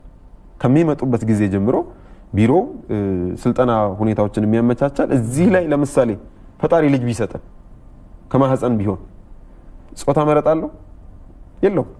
ስለዚህ የተሰጠንን መቀበል ነው። ጤንነትንም ምናልባት እግዚአብሔር ጤናማ አድርጎ ሲሰጠን እንቀበላለን። በአብዛኛው እግዚአብሔርም ቸር ነውና ጤናማ ልጅ ነው እንጂ የሚሰጠን በጣም በርካታ ህፃናት በዚህ ምክንያት ብቻ ደግሞ ተገልለው ያሉ አሉ። ለምሳሌ ኦቲስቶች፣ የአካል ጉዳት ያለባቸው ልዩ የአካል ጉዳት ያለባቸው ህፃናትም በዚህ ውስጥ ማህበረሰባችን ፍላጎት እንደሌለው ያመለክታል፣ ለመውሰድና ለማሳደግ ማለት ነው። ስለዚህ እዚህ ላይ የሚሰሩ በርካታ መያድ ወይም ደግሞ መንግስታዊ ያልሆኑ ድርጅቶችም አንዱ ተግዳሮታቸው እነዚህን ህፃናት ማን ነው እሱ እንደ ባለቤት ሊያያቸው ሊቆጥራቸው የሚገባው? እጣ ፈንታቸው ማሳደጊያ ማዕከል ብቻ መሆን አለበት ወይ? የሆነ ቦታ ተወስነው ተከለው ብቻ እዛ ውስጥ በሆነ 4 ማዕዘን ውስጥ ብቻ ማደግ አለባቸው ወይ የሚል ብዙ ጥያቄዎች አሉና እዚህም ላይ በጣም ስራዎች መሰራት እንዳለባቸው ያመለክታል። እዚሁ ላይ ተቀስ አድርጌ ማለፍ መፈልገው ምንድነው የውጭ ሀገር ጉዲፈቻ በነበረበት ጊዜ አንዱ እድል ይሰጥ የነበረው ለእንደነዚህ አይነት ህፃናት ነው። እርግጥ ነው እዚህ ላይ ያው ማንሳት ባይጠበቅብኝም የቆመበት ምክንያት በቂና አሳማኝ ነው ወይ የሚለውን እኔ እንደ አንድ ባለሙያ ብዙ አልቀበለውም ወይም ደግሞ አልጋራውም። የኛ የቁጥጥር የስርዓት ዝርጋታ ማነስ ያመጣውን ችግር እንደገና ደግሞ ለሌላ የህፃናት ችግር ወይም ደግሞ ገፈት ቀማሽ አድርገን እንደተጠቀምነው ያህል ይሰማኛል እኔ። ምክንያቱም አማራጮች ሊኖሩት ይገባል፣ ሊታይ ጥናት ላይ ሊደገፍ ይገባዋል፣ በደንብ ሊፈተሽ ይገባዋል። ምክር ቤት ላይ ስለቀረበ 2 3 4 ዓመታት ሙግስ ስለተደረገበት ወይም ደግሞ የሆኑ ያህል ህፃናት ጥቃት ስለደረሰባቸው ብቻ በዛ ተወስኖ ይሄ ሊቀር ይገባል የሚል ምልከታ የለኝም። እርግጥ ነው የሀገር ውስጥ አማራጭ ደግሞ መስፋፋት እንዳለበት በደንብ እናምናለን እና የውጭ ሀገር ጉዲፈቻም የመጨረሻው ምንም አማራጭ ያጣ ህፃን ያንን ተጠቃሚ እንዲሆን የምናደርግበት እድል እንዳለ ሆኖ ማለት ነው። ስለዚህ እዚህ ላይ የእድሜ ገደሙን ስንመለከት በአብዛኛው ከ6 ወር እስከ 1 ዓመት ያሉ ህፃናትን ይፈልጋሉ ወላጆች። አንዱ ምክንያት አርገው የሚያነሱት ምንድነው ቁርኝት ለመፍጠር ይሄ ቦንዲንግ እና አታችመንቱ በደንብ እንዲዳብርልን ይላሉ። ከዛ በታች ያለውን ደግሞ ከምገባ ጋር ከስራ ሁኔታ ጋር ከክብካቤ ጋር ያለውን ገና ከጨቅላነት ይዞ መምጣት ላይ ያለውን ተግዳሮት የሚያነሱበት ሁኔታ አለ። ለምሳሌ እኔ እናንተ ሰራተኛ ነን። የስራ ሰዓታችን የግድ ከልጆቻችን ጋር ማሳለፍ የሚከለክለን ከሆነ ልጃችን ከፍ ያለ ቢሆን እንመርጥ ይሆናል። ለቤት ውስጥ ትተን ለምንሄደው ተንከባካቢ ምግብ ለመብላት የጀመረ ህፃን ቢሆን የተሻለ ነው የሚልም እይታ ስላለ ማለት ነው። ከዛ ባሻገር ግን እንደ ትልቅ ተግዳሮት የሚታየው ከዚሁ ጋር ተያይዞ አንዱ መስሪያ ቤቶች ልክ በተፈጥሮ ለሚወልዱ ወላጆች የሚሰጡትን የአመት ፍቃድ ለነዚህ ወላጆች ግን አይሰጡም። የውጭውን ዓለም ብንመለከት እኔ አሁን በቅርብ ትውልድ ኢትዮጵያዊ የሆኑ ከውጭ መጥተው ኢትዮጵያ ውስጥ ለመኖር ፍቃደኛ የሆኑ ልጅ ለመውሰድ የተዘጋጁ አሉ። ያ የሚሰሩበት ሀገር የ1 ዓመት ፍቃድ ነው የሚሰጣቸው። በጉዲፈቻ ለሚወስዱት ልጅ ነው ይሄን የሚልህ በተፈጥሮ አይደለም። ስለዚህ እኛም ጋር ህጎች መታየት አለባቸው፣ መፈተሽ አለባቸው። እነዚህ ወላጆች መበረታታት አለባቸው። ስለዚህ ቅድም ማህበረሰቧል የህግ ማዕቀፍንም ስንመለከት አያበረታታም ማለት ዝም ብሎ ግንዛቤውን መፍጠር ብቻ በራሱ በቂ ነው ብዬ አላስብም እና በህግ ማዕቀፎች መደገፍ አለበት። የበለጠ ስራ ደግሞ መሰራት አለበት። የምንኩራራበትና እንደው ደረታችንን የምንነፋበት ስራ ሰርተናል ብለን ማለት አንችልም። እንደው የጉዲፈቻ ሂደቱ ደግሞ ትንሽ ጊዜ የሚፈጅ እንደሆነ ይታወቃል። ብዙ መጣራት ያለባቸው ነገር አሉ። ዝም ብሎ ብድግ ተደርጎ ልጅ አይሰጥም፣ ሂደት እንዳለው አውቃለሁኝና በዚህ ሂደት ውስጥ ደግሞ ብዙ ወላጆች ቅሬታም ሲያሰሙ ነበር። እኛ ጋርም የመጡ ነበሩ። አንዳንዶቹ እንደውም አሰራሩ ጋር ትልቅ ክፍተት አለ ይፈተሽ ሁሉ የሚል ነገር አንስተው የመጣሁበትን አጋጣሚ አስታውሳለሁኝና አሰራሩ ምን ያህል ጥርት ያለ ነው የሚለውን ቢያነሱልኝና ወረፋም ስላለ ረጅም ወረፋ ከወራት በፊት በሺዎች የሚቆጠሩ ወላጆች ነበሩ ልጅ ለመውሰድ ተመዝግበው ሲጠብቁ የነበሩ። አሁን እርሶ 250 ሲሉ እንደውም እንዴት ቀነሰ እያልኩኝ እያሰብኩኝ ነበርና ይሄንን ወረፋ ደግሞ ለመቀነስ አሰራሩም ጥርት ብሎ እንዲሄድ ለማድረግ ምን እየሰራችሁ ነው? አሰራሩ ላይ ያለውን ነገር ደግሞ አጠር አድርገው እንዲያነሱልኝ ነው። በጣም ጥሩ። እንግዲህ በድጋሚ እያመሰገንኩኝ ምናልባት የግንዛቤው ማነስ በራሱ መቼም እኔ አንድ ነገር ማለት እፈልጋለሁኝ። ልጅን ለመውሰድ የሚመጣ ሰው በጣም በታላቅ ክብርና እንክብካቤ መቀበል የሚኖርብናል። እየተቀበልንም ነው እኛ እስከምናምነው። ምናልባት ሰው ስለሆን ጉለት አይኖርብንም ብለን አናምን። እዛ ላይ ግን አንዱ መገንዘብ ያለብን ብዬ ማስበው ለምሳሌ በተፈጥሮ ልጅ ብናረግዝ እኮ 9 ወር ያህል መድከም፣ መቸገር፣ መልፋት አለ። እነዚህ ወላጆች እንደዛ ይልፉ እያልኩኝ አይደለም። ምናልባት ወደ 9 10 የሚሆኑ መስፈርቶች አሉ። ለምን ስንል ሰው ነው የምንሰጠው፣ እቃ አይደለም የምንሰጠው። ለህፃናቱ ነው ቤተሰብ የምንፈልገው፣ ለቤተሰቡ አይደለም ልጅ የምንፈልገው። እዚህ ላይ በጣም መገንዘብ አለብን ብዬ አስባለሁ። ምናልባት ተመልካቾችን በዚሁ አጋጣሚ የወሰዱም ይኖራሉ፣ ለመውሰድም የሚጠባበቁ፣ ለመውሰድም ደግሞ በዚሁ አጋጣሚ ተነሳሽነቱ የሚኖራቸው ለህፃናቱ እጅግ በጣም ሴፍ ወይም ደግሞ ምቹ የሆነ ቤተሰብ ነው የምንፈልገው። ተጥለው ነው የተገኙት እነዚህ ህፃናት። ብዙ አይነት ጉዳት ደርሶባቸዋል። እነዚህ ጉዳቶች የት ነውና እንዴት ነው የሚታከሙት የሚለው ቤተሰብ ውስጥ ነው። ስለዚህ የመጀመሪያው አማራጭ ቤተሰብ እንደሆነ እናውቃለን። ለምሳሌ የመጀመሪያው የምንጠይቀው ምንድነው? እሱ ትውልደ ኢትዮጵያዊ ከሆኑ ወይም ደግሞ ኢትዮጵያ ውስጥ የሚኖሩ ከሆኑ የኢትዮጵያዊነት ነዋሪነታቸውን የሚያረጋግጥ መታወቂያ፣ ፓስፖርት ወዘተ እንጠይቃለን። ተከታታይነት ያለው ገቢ ያላቸው ስለመሆኑ እንጠይቃለን። ከማይድን በሽታ ወይም ስር ከሰደደ ማንኛውም በሽታ ነፃ ስለመሆናቸው እንጠይቃለን። ከወንጀል ነፃ ስለመሆናቸው እንጠይቃለን። እንደዚሁም ደግሞ በቂና ህፃናትን ለማሳደግ ተከታታይነት ያለው ገቢ ያላቸው ስለመሆኑ እንጠይቃለን። ከዚህ ባሻገር እነዚህ መሰረት ካደረግን ካጠራን በኋላ እነዚህን ካየን በኋላ ሁለቱ ጥንዶች በእርግጥ ቅድሚያም ላይ የሚመጣ ነው። ሁለቱ ጥንዶች ልጅ ለመውሰድ ፍላጎት ስለመኖሩ ማረጋገጫ ማመልከቻቸውን እንቀበላለን። ከዛ የቤት ለቤት ጥናት የጤናና የወንጀል ምርመራ ነፃ ስለመሆናቸው እነዚህን እናያለን። ከዛ በኋላ ወደ ወረፋ እናስገባለን ማለት ነው። አሁን ላይ እንደውም የበለጠ ኳሊፋይ ለማድረግ የበለጠ ብቁ ለማድረግ ቤተሰቦችን ስልጠናንም እንደ አንድ የግዳጅ አማራጭ ወስደነዋል። ስልጠና ያልወሰደ ቤተሰብ በልጅ አያያዝ አስተዳደግ፣ በጉዲፈቻ ምንነት፣ በጉዲፈቻ የሚመጣ ልጅ እንዴት ነው በቤታችን ውስጥ ማደግ እንክብካቤ ማግኘት የሚገባውና ከቤተሰቡ ጋር ቁርኝት ሊፈጥር የሚችለው የሚለውን ሁሉ ስልጠና ያልወሰደን ወላጅ ወደዚህ ማሸጋገር ሁሉ እንደማይቻል እንደ አንድ አዲስ ተጨማሪ ክራይቴሪያ ወስደነዋል። ስለዚህ እዚህ ውስጥ ምናልባት የኛ አሰራር ግልጽ ነው። ትልቁ ወላጆች ጋር የሚፈጠረው ቅሬታ ቅድም እንዳልኩት የጾታና የእድሜ ልዩነት አለ። ለምሳሌ እዚህ የተቀመጥነው ሶስታችን አንተ የአንድ ወር ልጅ ብታመለክት እኔ አንድ ዓመት ልጅ ባመለክት አንቺ የሁለት ዓመት ልጅ ብታመለክት ሶስታችንም ሴት ነው ያመለከትነው። በአብዛኛው ተጥለው የምናገኛቸው ህፃናት ጨቅላዎች ናቸው። ከ2-3 ዓመት በፊት እርግጥ ነው ኢቭን ከ2 ዓመት በፊት በአብዛኛው የጉዲፈቻ እንትኑም ሰፊ ስላልነበረ ቁጥራቸው በርከት ያሉ ህፃናት እጃችን ላይ ይኖሩ ነበር። አሁን ላይ ግን ያለው ወላጅ በርከትም ያለ ስለሆነ ጨቅላ ከመሆናቸው ጋር ተያይዞ ከፍ ያለ እድሜ አናገኝም። 1 ዓመት ልጠብቅ እችላለሁ፣ 2 ዓመት ልጠብቅ እችላለሁ፣ 2 ዓመት ተኩል ልቆይ እችላለሁ። አሁንም ዓመት እና ዓመት ተኩል የቆዩ በጣም በርካታ ወላጆች አሉ። ብዙም ቅሬታ ያቀርባሉ። በመጡ ልክ ግን እኛ ጋር በራችን ምን ጊዜም ክፍት ነው። የእውነት ለመናገር በመጡ ልክ ግን ያለው መረጃ ሁሉ በግልጽነት እናስፈትሻቸዋለን። ኢቭን እነማን ወረፋ ላይ እንዳሉ በምን እድሜ ያመለከቱ ከነሱ ጋር ስንት ሰዎች በዛ እድሜ ክልል ውስጥ አመልክተው ምን ያህሉ ከነሱ ቀድመዋል ምን ያህሉ ከነሱ በኋላ ናቸው የሚለውን ሁሉ እናሳያለን። እዚህ ላይ ምናልባት ከኛ የመረጃ አሰጣጥ ክፍተት የሚፈጠሩ ቅሬታዎች ካሉ በዚሁ አጋጣሚ ይቅርታ እንጠይቃለን። ከዛ ውጭ ካልሆነ ግን በምንም አይነት ምክንያት ህፃናት በተገቢው መንገድ ለወላጅ ወይም ብቁ ለሆነ ወላጅ የማይተላለፉበት ምክንያት የለምም አይኖርም። መልካም ነው። በጣም ጥሩ። በአዲስ አበባ ከተማ የሴቶች ህፃናትና ማህበራዊ ጉዳይ ቢሮ የህፃናት መብት ደህንነት ማስጠበቅ ዳይሬክተር አቶ አንዱዓለም ታፈሰ እዚህ ስቱዲዮ ተገኝተው ለሰጡ ማብራሪያ ከልብ እናመሰግናለን። ጥሩ ቀን ይሁንልዎ። እኔም አመሰግናለሁ። ለእናንተ መልካም ቀን ይሁንላችሁ።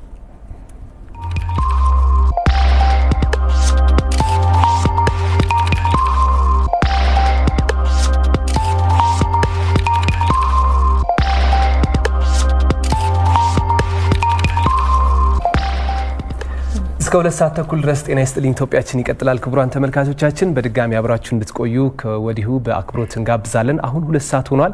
ወደ ሁለተኛው ምዕራፋችን እንሻገራለን። ከዚህ በፊት ግን የሰዓቱን አጫጭር ዘገባዎች ወደ እናንተ እናደርሳለን። በድጋሚ ትግስቱ ቡቼ እዚህ ስቱዲዮ ተገኝተዋል። ትግስቱ እንደምን አለ? እንደምን ቆያችሁ? አለን። መቀጠል ትችላለህ። አመሰግናለሁ። 2 ሰዓት ሆኗል። አጫጭር ዜናዎችን እነሆ። ትግስቱ ቡቼ ነኝ። በግጭት ሳቢያ ጉዳት ለደረሰባቸው ዜጎች የሚሰራጨው የሰብአዊ እርዳታ ተጠናክሮ ይቀጥላል ሲል የአደጋ ስጋት ስራ አመራር ኮሚሽን ገለጸ። ከጥቅምት ወር ጀምሮ 2.3 ቢሊዮን ብር ወደ መቀሌና ሽሬ እንደተላከም ተገልጿል። የአደጋ ስጋት አመራር ኮሚሽን የህዝብ ግንኙነት ዳይሬክተር ደበበ ዘውዴ ለኢትዮጵያ ፕሬስ ድርጅት እንደገለጹት በትግራይ በአማራና አፋር ክልሎች በግጭት ሳቢያ ጉዳት ለደረሰባቸው ዜጎች የሚሰራጨው የሰብአዊ እርዳታ ተጠናክሮ ቀጥሏል ብለዋል። ከሰብአዊ ድጋፍ ባሻገር በተለይ በሽሬና መቀሌ ለአስተዳደራዊ ጉዳዮች ለአገልግሎት ማስፈጸሚያ የሚውል የጥሬ ገንዘብም እንደተላከ ተገልጿል። አሁን ላይ በትግራይ ክልል 5.2 ሚሊዮን በላይ፣ በአማራ ክልል ከ2.4 ሚሊዮን በላይና በአፋር ክልል ደግሞ ከ715 ሺህ በላይ በአጠቃላይ 8.3 ሚሊዮን በላይ እርዳታ ፈላጊ ዜጎች መኖራቸውም ተገልጿል። ኢትዮጵያ ለመስኖ ልማት ከ30 ሜትር ባነሰ ጥልቀት ላይ የሚገኝ 23 ቢሊዮን ሜትር ኪዩብ የከርሰ ምድር ውሃ ሀብት እንዳላት መረጋገጡን የግብርና ትራንስፎርሜሽን ኢንስቲትዩት ገለጸ። የኢትዮጵያ የውሃ ሀብት አሁን ላይ እስከ 6 ሚሊዮን ሄክታር መሬት በመስኖ የማልማት አቅም ያለው ሲሆን በቀጣይ እስከ 11 ሚሊዮን ሄክታር መሬት የማልማት አቅም እንዳለውም ተጠቅሷል። የኢትዮጵያ የ10 ዓመታት የልማት ግቦች በያዘው መሪ እቅድ ውስጥ በኢኮኖሚ ልማት ዘርፍ የግብርናውን መዋቅራዊ ሽግግር ማሳካት ትልቁ ስራ ሆኖ ቀርቧል። የኢትዮጵያ ግብርና በዝናብ ላይ የተመሰረተ በመሆኑ ለዝቅተኛ ምርታማነት የተጋለጠ ነውም ተብሏል። ይህ አካሄድ የሚጠበቀውን የግብርና መዋቅራዊ ሽግግር ለማረጋገጥ ዋነኛ መፍትሄ ባለመሆኑ ለመስኖ ልማት ትኩረት መስጠት አስፈላጊ በመሆኑ በእቅዱ ላይ ተጠቅሷል። ለዚህም አነስተኛና ትላልቅ ግድቦችን ገንብቶ የሀገሪቱን የገጸ ምድርና የከርሰ ምድር የውሃ ሀብት በአግባቡ ለመስኖ ጥቅም ላይ ለማዋል እንደሚሰራም ተገልጿል። የኢትዮጵያ የግብርና ትራንስፎርሜሽን ኢንስቲትዩት ዋና ስራ አስፈጻሚ ዶክተር ማንደፍሮ ንጉሴ እንዳሉት ከዝናብ ጠባቂነት የተላቀቀ የግብርና ክፍለ ኢኮኖሚ ለመገንባት እየተሰራ ነው ብሏል። በዚህም ዝናብ ጠብቆ በአመት አንድ ጊዜ ከማምረት ባሻገር በመስኖ ልማት በአመት እስከ 3 ጊዜ የማምረት እንቅስቃሴ ውስጥ መገባቱንም ጠቅሷል ሲል ኢትዮጵያ ዜና አገልግሎት ዘግቧል። በአዲስ አበባ ባለፉት 8 ወራት በደረሰ የእሳትና ድንገተኛ አደጋ ከ681 ሚሊዮን ብር በላይ የሚገመት ንብረት መውደሙን የከተማዋ እሳትና አደጋ ስጋት ስራ አመራር ኮሚሽን አስታወቀ። ኮሚሽኑ ከ7 ቢሊዮን ብር በላይ የሚገመት ንብረት ከእሳትና ድንገተኛ አደጋ ማዳን መቻሉንም አስታውቋል። የኮሚሽኑ የህዝብ ግንኙነት ባለሙያ ንጋቱ ማሞ ለኢትዮጵያ ፕሬስ ድርጅት እንደገለጹት በመዲናዋ ባለፉት 8 ወራት በተለያዩ ቦታዎችና በኦሮሚያ ልዩ ዞን ከተማዎች በደረሰ የእሳትና ድንገተኛ አደጋ ከ681 ሚሊዮን ብር በላይ የሚገመት ንብረት ወድሟል ብለዋል። አብዛኛዎቹ አደጋዎች የሚከሰቱት በኤሌክትሪክ መስመር ዝርጋታ በሚፈጠር ግንኙነትና በምግብ ማብሰል ጊዜ በሚፈጠር የጥንቃቄ ጉድለት መሆኑንም አክለዋል።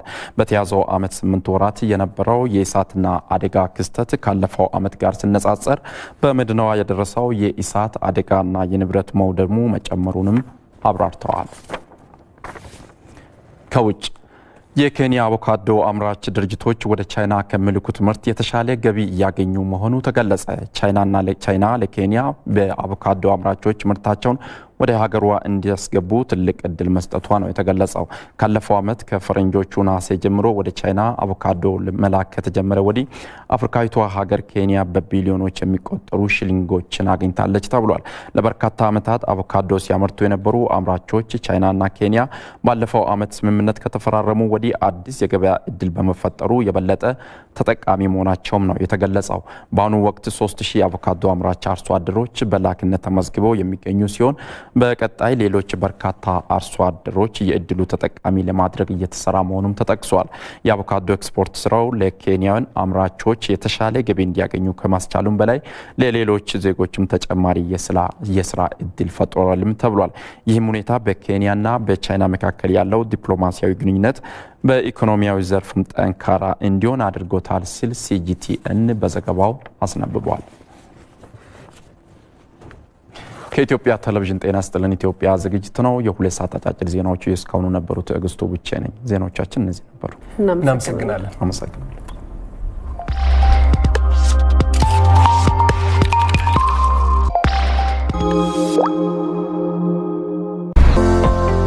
የቀደምት ስልጣኔ አሻራ ደምቆ የተጻፈባት ምድር በእጅጉ የላቀ የዕደ ጥበብና የሥነ ሕንፃ ክህሎትን የተላበሱ ባለሙያዎች የጥበብ ውጤት ዓለምን ያስደመመባት ታላቅ ሀገር ኢትዮጵያ ዛሬም የአፍሪካ ተምሳሌት የሆነች የበለጸገች ኢትዮጵያን እውን የማድረግ ጉዞ ላይ ነን። እጃቸው በሙያ የተፍታታ ሥራ ፈጣሪዎች የሚፈጠሩበት በአያት ቅድመ አያቶቻቸው የጥበብ ውርስ የተቃኙ ድንቅ ሙያተኞች የሚፈሩበት የቴክኒክና ሙያ ስልጠና የብልጽግና ጉዟችን መሰረት ነው። ታላቋን ኢትዮጵያ እውን ለማድረግ የቴክኒክና ሙያ ስልጠና ለወጣቶች አማራጭ ሳይሆን ቀዳሚ ምርጫ ነው። አቅራቢያው ከሚገኙ የቴክኒክና ሙያ ተቋማት ክህሎትን ይቅሰሙ፣ የሥራ ባለቤት ይሁኑ። በሥራና ክህሎት ሚኒስቴርና በዓለም ባንክ በሚደገፈው የምስራቅ አፍሪካ የክህሎት ሽግግር ለአህጉራዊ እድገትና ትብብር ፕሮግራም የቀረበ የሥራና ክህሎት ሚኒስቴር የፍቅር ምርጫዬ ለሞባይል ስልኮ የጥሪ ማሳመሪያ የወደዱትን ጣዕም ይምረጡ፣ የስልኮን ጥሪ ያጣፍጡ።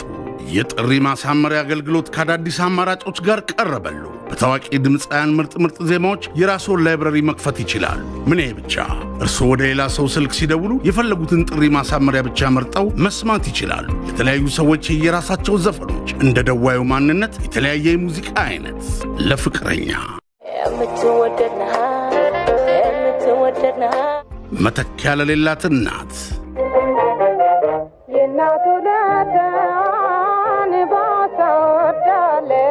ለጋሻ መከታው አባት ምርጫው መንፈሳዊ ዜማ ከሆነ እንደ ፍላጎቱ ያገኛሉ። አገልግሎቱን ሲጠቀሙ ለአንድ ሙዚቃ 5 ብር እንዲሁም ለወራዊ ኪራይ 5 ብር ብቻ ይከፍላሉ።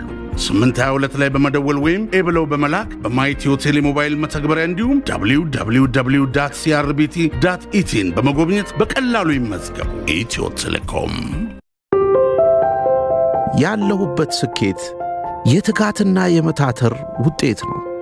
ከሁሉም በላይ ደግሞ በራሴ አቅም እምነት እንዲኖረኝ ያደረጉኝ የወሰንኳቸው ብልህ ውሳኔዎች ናቸው። ለትምህርትና ለእውቀት ትልቅ ቦታ መስጠቴ፣ ሌት ተቀን ሳልሰለች በርትቼ እየሠራው ቤት መቀለሴ፣ እንዲሁም ገንዘቤን በትክክለኛው ቦታ መዋሌ ዛሬም እንደ ትላንቱ ያለምንም ቅድመ ሁኔታ ከአያት በገዛሁት ቤት ሌሎች ሕልሞቼን ለማሳካት ቆርጫለሁ። አዎ ይህ የብልሆች የኢንቨስትመንት ምርጫ ነው። በ60/40 የረጅም ጊዜ አከፋፈል ቤት ገዝተው ከቤትም ባለፈ ሌሎች ሕልሞችን እውን ያድርጉበት። ለበለጠ መረጃ ይደውሉልን ወይም በአቅራቢያው የሚገኙ የሽያጭ ቢሮዎቻችንን ይጎብኙ። ሕልሞን ቤት ይስጡት። አያት ዞሮ መግቢያዬ። ሕይወት በአንድ ጀንበር አትረታ።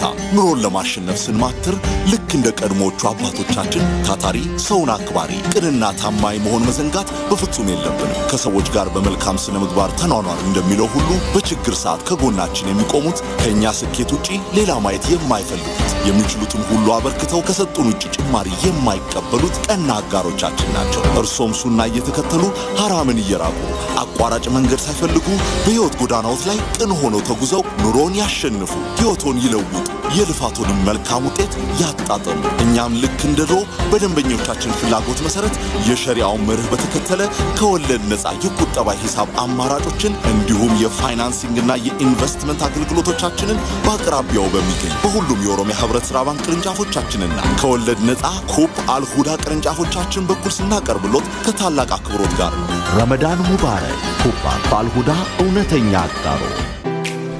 ተጫዎች እሺ፣ መብራት ተቆርጦ ቤታችን ጭር ብሏል። ምን ነው ታዲያ ለምን አልተቀጠለም? ትላንት ለመክፈል ሄጄ ወረፋውን አልቻልኩት። ዛሬስ? ዛሬ ደግሞ ዝግ ነው፣ ስራ የለም። እሱ እኮ ድሮ ቀረ። እንዴት? እዚህ ሆኖ በሞባይል በእጅ ስልክ መክፈል ተጀመረ። ምን ሆናለች? መብራት እያልን ስለ ስልክ ታወራለች። ትክክል ነች። ሁሉም ነገር ቀለለ። በቴሌብር ኤሌክትሪክ ፍጆታ ሂሳብ መክፈል ተቻለ። በማንኛውም ቀንና ሰዓት ካሉበት ሆኖ በቴሌብር መክፈል ይችላል። እንዲህ ነው እንጂ ጉዳይ ፈጻሚ ቴክኖሎጂ። ቴሌብር እያለ ከእንግዲህ የመብራት ሂሳብ ለመክፈል ጉልበት አላባክን፣ ጊዜም አላጠፋ። ደህና ሁኖ ረፋ። የኤሌክትሪክ፣ የቴሌኮም እንዲሁም ሌሎች የአገልግሎት ክፍያዎችን የቴሌብር መተግበሪያን በመጠቀም ወይም ኮከብ 127 መሰላል ላይ በመደወል በቀላሉ ይክፈሉ። ቀላል፣ ፈጣን፣ ምቹና አስተማማኝ የክፍያ ስርዓት። ቅብርር በቴሌብር። ቴሌብር ኢትዮ ቴሌኮም።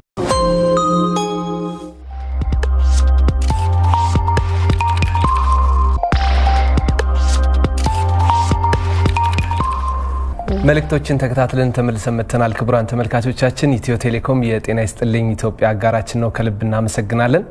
ዝግጅቶቻችን አሁንም ይቀጥላሉ። አሁን ደግሞ እንግዳ ጋብዘን በስፋት ወደምንመለከተው ሁለተኛ ጉዳያችን እናልፋለን።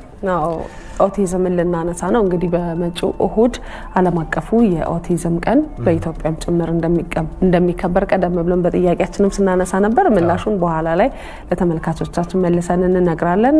እዚሁ ላይ ያተኮረው እንግዳ ጋብዘን የምንመለከተው ጉዳያችን እንግዲህ ከኦቲዝም ተጠቂዎች ቁጥር አንጻር በኢትዮጵያ ያሉ የኦቲዝም ማዕከላትና የትምህርት መስጫ ተቋማት በቂ አለመሆናቸው ይታወቃል። እውነት ነው። ይህም ለህብረተሰቡ በሚሰጠው የጤና ትምህርት አገልግሎት ላይ አሉታዊ ጫና አሳድሯል። ዛማኔል መንግስቱ በነህምያ የኦቲዝም ማዕከል ተገኝቶ ያጠናቀረውን ዘገባ ተከታትለን ስንመለስ ከእንግዳ ጋር ቆይታ እናደርጋለን። የ4 ዓመት ከ6 ወር ወንድ ልጄና የ7 ዓመት ሴት ልጄ የኦቲዝም ተጠቂዎች ናቸው የምትለው ቅድስት በለጠ በህብረተሰቡ ዘንድም ስለ ኦቲዝም ያለው የግንዛቤ እጥረት ህይወቷን እንዳወሳሰበው ትገልጻለች። 2 ልጆች አሉኝ። ሁለቱም አንደኛው ፌኔት ገመችስ ትባላለች አንደኛው ሁለተኛ ልጄ ደግሞ ጀነኑስ ገመችስ ነው እና ሁለቱ ስለሆኑ ሁለቱም አንዱ ሲረብሽ አንዱም አብሮ ስለሚረብሹ ቤት በጣም ነበር የምቸገረው ቤት ኪራይ ነው ምኖረው በየጊዜው ቤት ልቀቂ ነው እና በቃ በጣም የቤት ሁኔታ በጣም ያስቸግረኛል አሁን ድረስ በተለይ እናቶች ተጎጂዎች ነን ለምን ብዙ ኃላፊነቶች ምንወጣውኛ ስለሆነ አብረን ምንውለውኛ ስለሆነ ያን ነገር በግልጽ መነጋገር ነው ያለብን ለሰዎች ማሳወቅና የግንዛቤ ስራ በጣም ይቀራል በጣም በቅርቡ በመትኖርበት የቄራ ሰፈር አካባቢ ባለ ነህሚያ የተሰኘ የኦቲዝም ማዕከል ወንድ ልጄን ተቀብሎ የልዩ ፍላጎት ትምህርት በማስጀመሩ በልጄ ላይ ለውጥ ማየት ችያለሁ እኔም ጊዜ አግኝቼ ደፋቅና ለማለት እየሞከርኩ ነው ብላለች ቅድስት እዚህ ከጀመረ አሁን ወደ 5 ወር ምናምን ሊሆነው ነው ብዙ ለውጥ አለው እግዚአብሔር ይመስገን ቢያንስ በራሱ ለመብላት ሙከራ ያደርጋል ሽንት ቤት ምናምን ነገር ለመጠቀም ብዙ ይሞክራል አሁን ላይ ማለት ነው እዚህ በሚውል ሰዓት አንዳንድ ነገሮችም ካገኘው ሰፈር አካባቢ ላይ የሚሰሩ ስራዎችን እሰራለሁ የኦቲዝም የጤና እክል ያለባቸው ልጆች በተለየ ሁኔታ ድጋፍና ክትትል ይሻሉ የምትለው በማዕከሉ የልዩ ፍላጎት ትምህርት መምህር የሆነችው ወጣት ዳግማዊት አድጎናት ታዲያ መሰል ድጋፎችንና ክትትሎችን ለሚሰጡ ተቋማት መንግስትም ሆነ ህብረተሰቡ ድጋፋቸውን ሊያጠናክሩ ይገባልን ብላለች መምህሯ መንግስት ድጋፍ ማድረግ አለበት በየትምህርት ቤቶቹ ይሄ ደግሞ ልጆቹ ይመለከተኛል ብሎ ልጆቹን አይቶ በደንብ እንደዚህ ለሚሰሩ ሰዎች ድጋፍ ማድረግ አለበት ቦታም መስጠት ሊሆን ይችላል ምክንያቱም እነዚህ ልጆች ይዞ በቤት ኪራይ በጣም ከባድ ነው በነህሚያ የኦቲዝም ማዕከል ባሁን ወቅት 60 የኦቲዝም ተጠቂ ህጻናት ይገኛሉ ያሉት በማዕከሉ የስነ ልቦና ባለሙያና የፕሮግራም አስተባባሪ ቴዎድሮስ ጌትዬ ለህጻናት ልጆቹ በዋናነትም ከሌሎች ጥገኝነት የሚላቀቁበትና ከእድሜ አቻቸው ጋር ወደ መደበኛ ትምህርት ቤት የሚቀላቀሉበትን ድጋፍ ከማዕከሉ እንደሚያገኙም ተናግረዋል ብዙ ጊዜ ኦቲዝም የመግባባት ክህሎት የማህበራዊ ክህሎትና ባህሪያቸው ላይ ትልቅ ተጽዕኖ ያሳድራልና እነዚህ ነገሮች የሚሻሻሉበትን ሁኔታ ማመቻቸት ነው ትልቁ ስራችን የሚሆነው ጎን ለጎን ደግሞ ትምህርታዊ ክህሎታቸውን አዳብረው ወደ መደበኛ ትምህርት ቤትና ከእድሜያቸው ጋር በተቀራራቢ መንገድ እንዲሄዱ ቅድመ ዝግጅት የምናደርግበት ማዕከል ነው ማለት ነው በኢትዮጵያ የኦቲዝም ማዕከል ቁጥር አነስተኛ በመሆኑ በዘርፉ የሚሰጠውን አገልግሎት ላይ አሉታዊ ጫና እያሳደረም ነው ተብሏል ለምሳሌ ዌቲንግ ሊስት ላይ እኛ ጋር ከ1200 በላይ ሰዎች ተመዝግበዋል ተራ የሚጠብቁ ተጠባባቂ ስለዚህ እነዛ ልጆች ተደራሽ የምታደርገው የራስ ቦታ ሰፊ አገልግሎት የምሰጥበት ቦታ ቢኖር መንግስት በሚችለው እጁ ላይ ባሉ ነገሮች አንደኛ በሚሰጣቸው አገልግሎቶች ላይ ከታክስ ፍሪ በማድረግ አገሩ በቀል የሆኑ ዶነሮችም ለጋሾችን ማበረታታት መንግስት ብቻ ግን አይደለም ግለሰቦችም ግን ኃላፊነት አለባቸው አትራፊ ድርጅቶች ይኖራሉ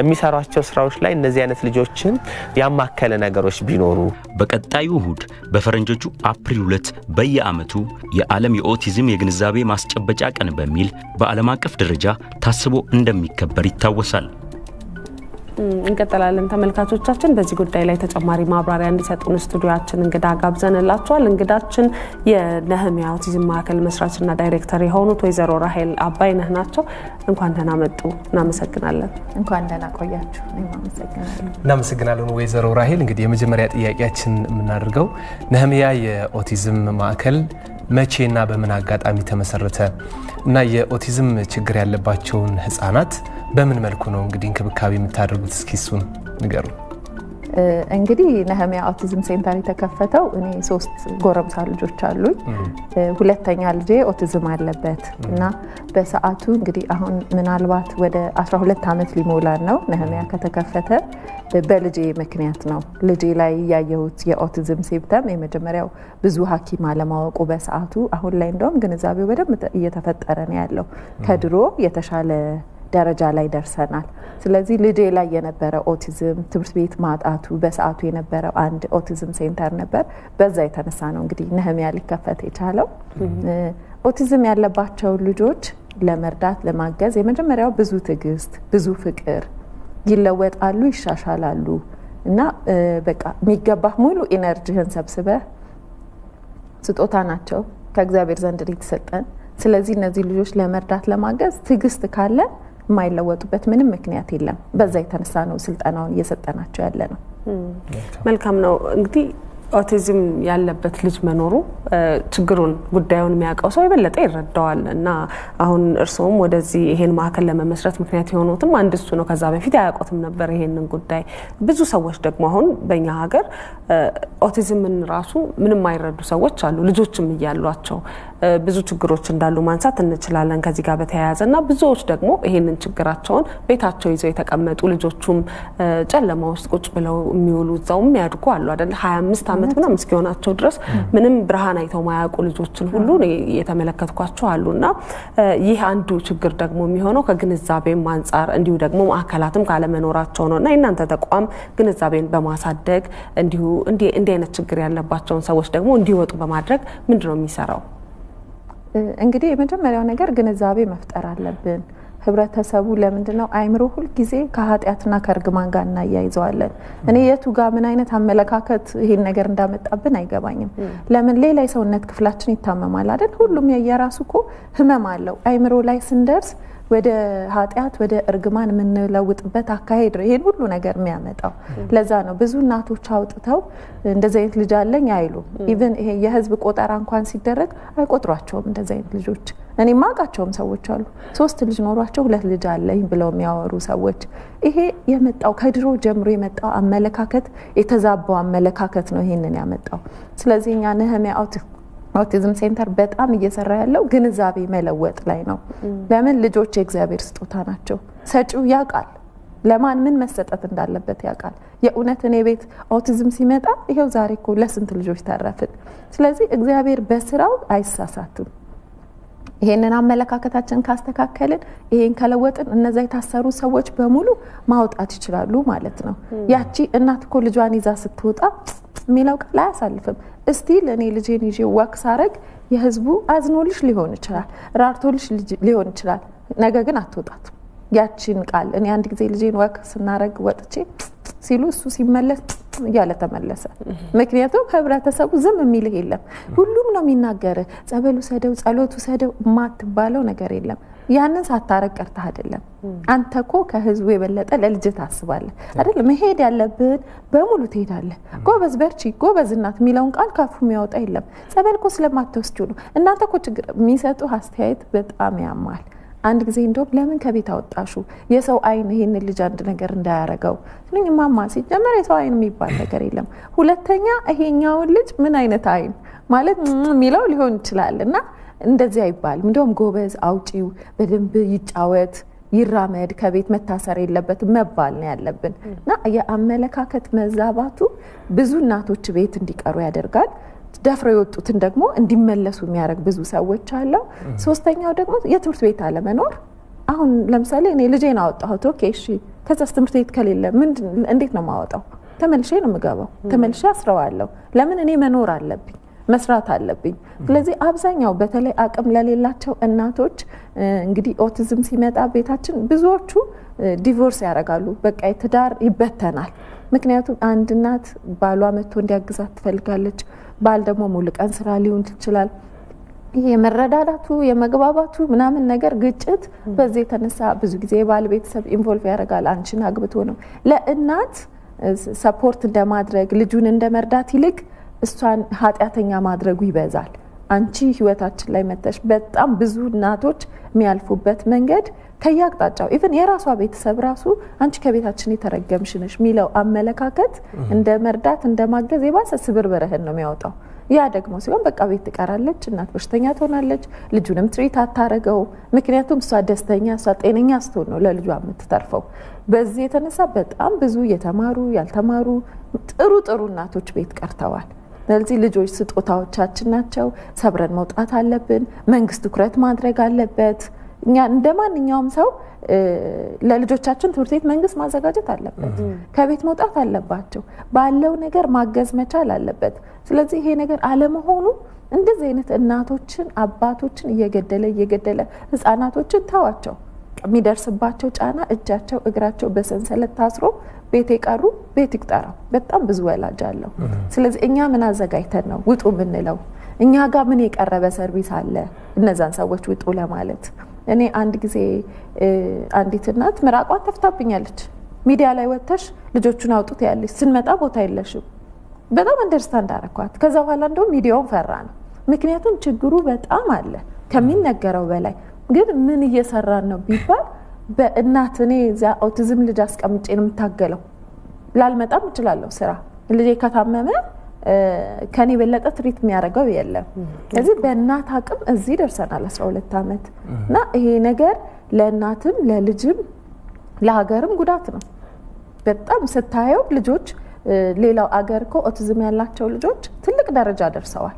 እኛ ሀገር ነው ሲታይ በር እንደተዘጋባቸው እስካሁን በዚህ ዘመን ድረስ እና ይሄ ነገር ሊሰራበት በጣም ይገባል። በጣም ጥሩ። እንግዲህ ወይዘሮ ራሄል ካለን ሰዓት አንጻር አጠር አድርገን ለማንሳት እንዲያመቸን እንግዲህ ኦቲዝም ካለው የጤና ችግር ባሻገር አሁን የፍቺን ጉዳይ ያነሱ ነበር። ይሄ ትልቅ ማህበራዊ ችግር ነውና እንዲሁም ደግሞ ኢኮኖሚያዊም ተጽዕኖ እንዳለው ይታወቃል እና ከዚህ አንጻር ደግሞ ብዙ የኦቲዝም ማዕከላት እንዲኖሩን ይፈልጋል። ከዚህ አንጻር እኛ ችግር አለብን። ብዙ የኦቲዝም ማዕከላት የሉንም። አሁን ደግሞ መንግስት ድጋፍ ማድረግ እንዳለበት እያነሱ ነበር እርሶም እና እንደው በመንግስት የሚደረግላችሁ ድጋፍ ምንድነው? መንግስትስ እንደው እነዚህን ማዕከላት ለማስፋፋትስ በመንግስት በኩል ምን መሰራት አለበት የሚለውን እስኪ ያጠራ አድርገው አንሱልን።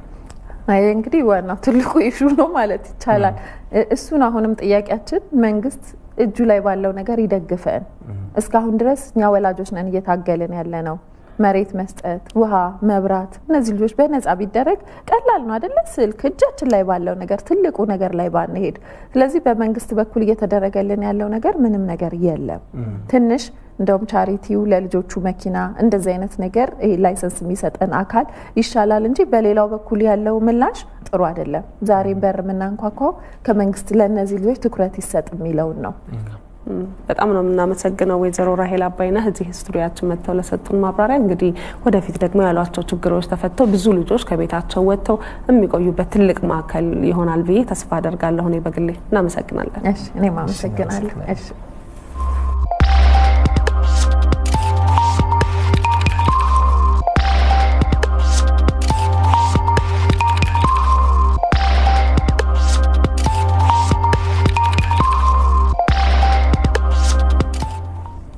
ከጤና ይስጥልኝ ኢትዮጵያ የቢዝነስ ጉዳዮችን የምንከታተልበት ሰዓት ላይ ደርሰናል ተመልካቾቻችን። ለዚህ ደግሞ ባልደረባችን መሐመድ አልቃድር ተሰናድቶ ስቱዲዮ ነው የሚገኘው። እንደምን አደርክ?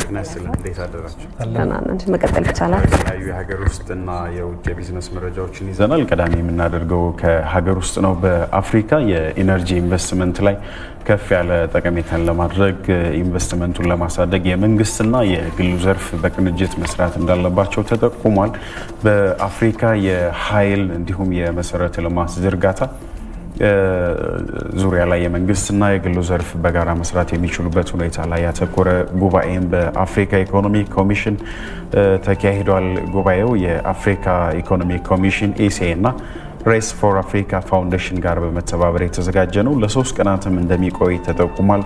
አፍሪካ በኢነርጂ ዘርፍ እምቅ ሀብት ቢኖራትም በዘርፉ ላይ ያሉ በርካታ የኢንቨስትመንት እድሎች በአግባቡ ጥቅም ላይ መዋል እንዳልተቻለ ነው የሚገለጸው። የሚታወቀውም የኢፌዴሪ የውሃና ኢነርጂ ሚኒስትር ዴኤታ ዶክተር ኢንጂነር ሱልጣን ወሊ በኢትዮጵያ ለኢነርጂ ኢንቨስትመንት መስክ ምቹ ሁኔታ የተፈጠረ ስለመሆኑ ገልጸዋል። የኢነርጂ ፖሊሲ ተከልሶ ወደ ትግበራ ለመግባትም በሂደት ላይ ስለመሆኑ ነው የገለጹት። ፖሊሲው የግል ዘርፉ ወደ ኢነርጂ ኢንቨስትመንት እንዲሰማራ የሚጋብዝ ስለመሆኑም ተገልጿል። በአፍሪካ ህብረትና በተባበሩት መንግስታት የአፍሪካ ኢኮኖሚ ኮሚሽን የጣሊያን ቋሚ ተወካይ አልቤርቶ በርቶኒ የአፍሪካ የኤነርጂ ዘርፍን ለማሳደግ ትኩረት ተሰጥቶ እንደሚሰራ ገልጸዋል። ትኩረት እንዲሰጠውም ነው የጠየቁት። በተለይም በኃይል ማመንጨት፣ በኃይል ስርጭትና የመሰረተ ልማት ግንባታ፣ በከርሰ ምድር የውሃ ቁፋሮ ላይ መንግስትና የግሉ ዘርፍ ተባብረው መስራት እንዳለባቸው ነው የተገለጸው።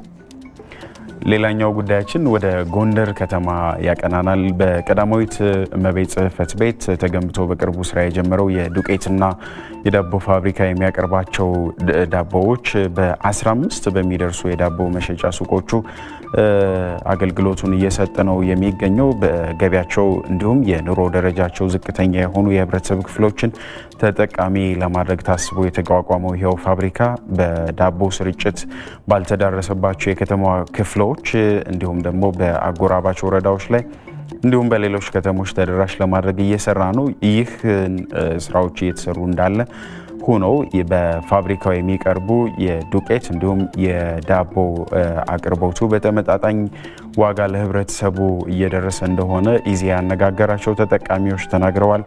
ፋብሪካው 40 ለሚደርሱ ስራ ፈላጊዎችም ስራ ስለመፍጠሩ የፋብሪካው ስራ አስኪያጅ አቶ መስፍን ገልጸዋል። በሙሉ አቅሙ ወደ ማምረትም ሲሸጋገር ይኸው ፋብሪካ በቀን 300 ሺህ ያክል ዳቦዎችን ማምረት ይችላል። የጎንደር ዳቦና ዱቄት ፋብሪካ በቀዳማዊት እመቤት ጽሕፈት ቤት በ100 ሚሊዮን ብር ወጪ የተገነባ ነው። ሌላኛው መረጃችን የአትክልትና ፍራፍሬ ምርቶችን ጥራታቸው ተጠብቆ ወደ ውጭ ገበያ እንዲደርሱ የሚያስችሉ 30 ባለ ማቀዝቀዣ ኮንቴነሮች ግዢ ስለመፈጸሙ እንዲሁም ደግሞ ግዢያቸው ተፈጽሞ ወደ ጅቡቲ ወደብ እየተጓጓዙ ስለመሆኑ የኢትዮጵያ የባህር ትራንስፖርትና ሎጂስቲክ አገልግሎት ድርጅት አስታውቋል። ኮንቴነሮቹ በመጪዎቹ ሳምንታት ከጅቡቲ ወደብ እንደሚደርሱም ነው ድርጅቱ የገለጸው። ባለ ማቀዝቀዣ ኮንቴነሮቹ ማስተናገድ የሚችሉ ልዩ ተርሚናሎችም በሞጆ ደረቅ ወደብና ተርሚናል ስለመዘጋጀቱ ተገልጿል። ኮንቴነሮቹ ለውጭ ገበያ የሚቀርቡና በቀላሉ ሊበላሹ የሚችሉ የአትክልትና ፍራፍሬ ምርቶች ባሉበት ሁኔታ ደህንነታቸው ተጠብቆ ወደ መዳረሻ ስፍራቸው እንዲጓጓዙ የሚያደርግ ስለመሆኑም ነው የተጠቀሰው።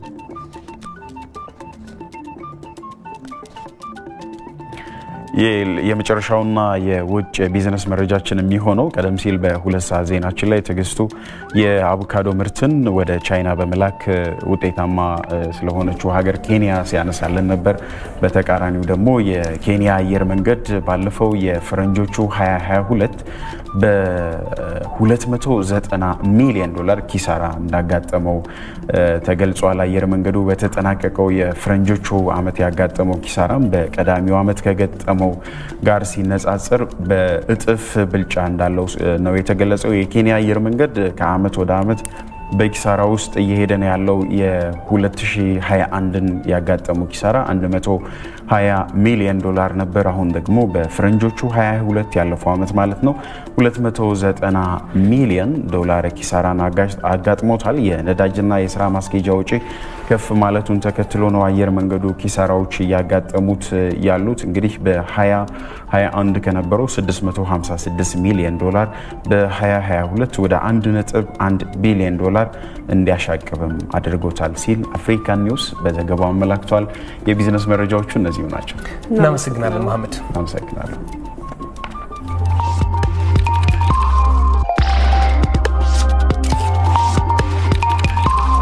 ለዕለቱ መጨረሻ ወዳደረግነው የውጭ ዘገባችን እናልፋለን።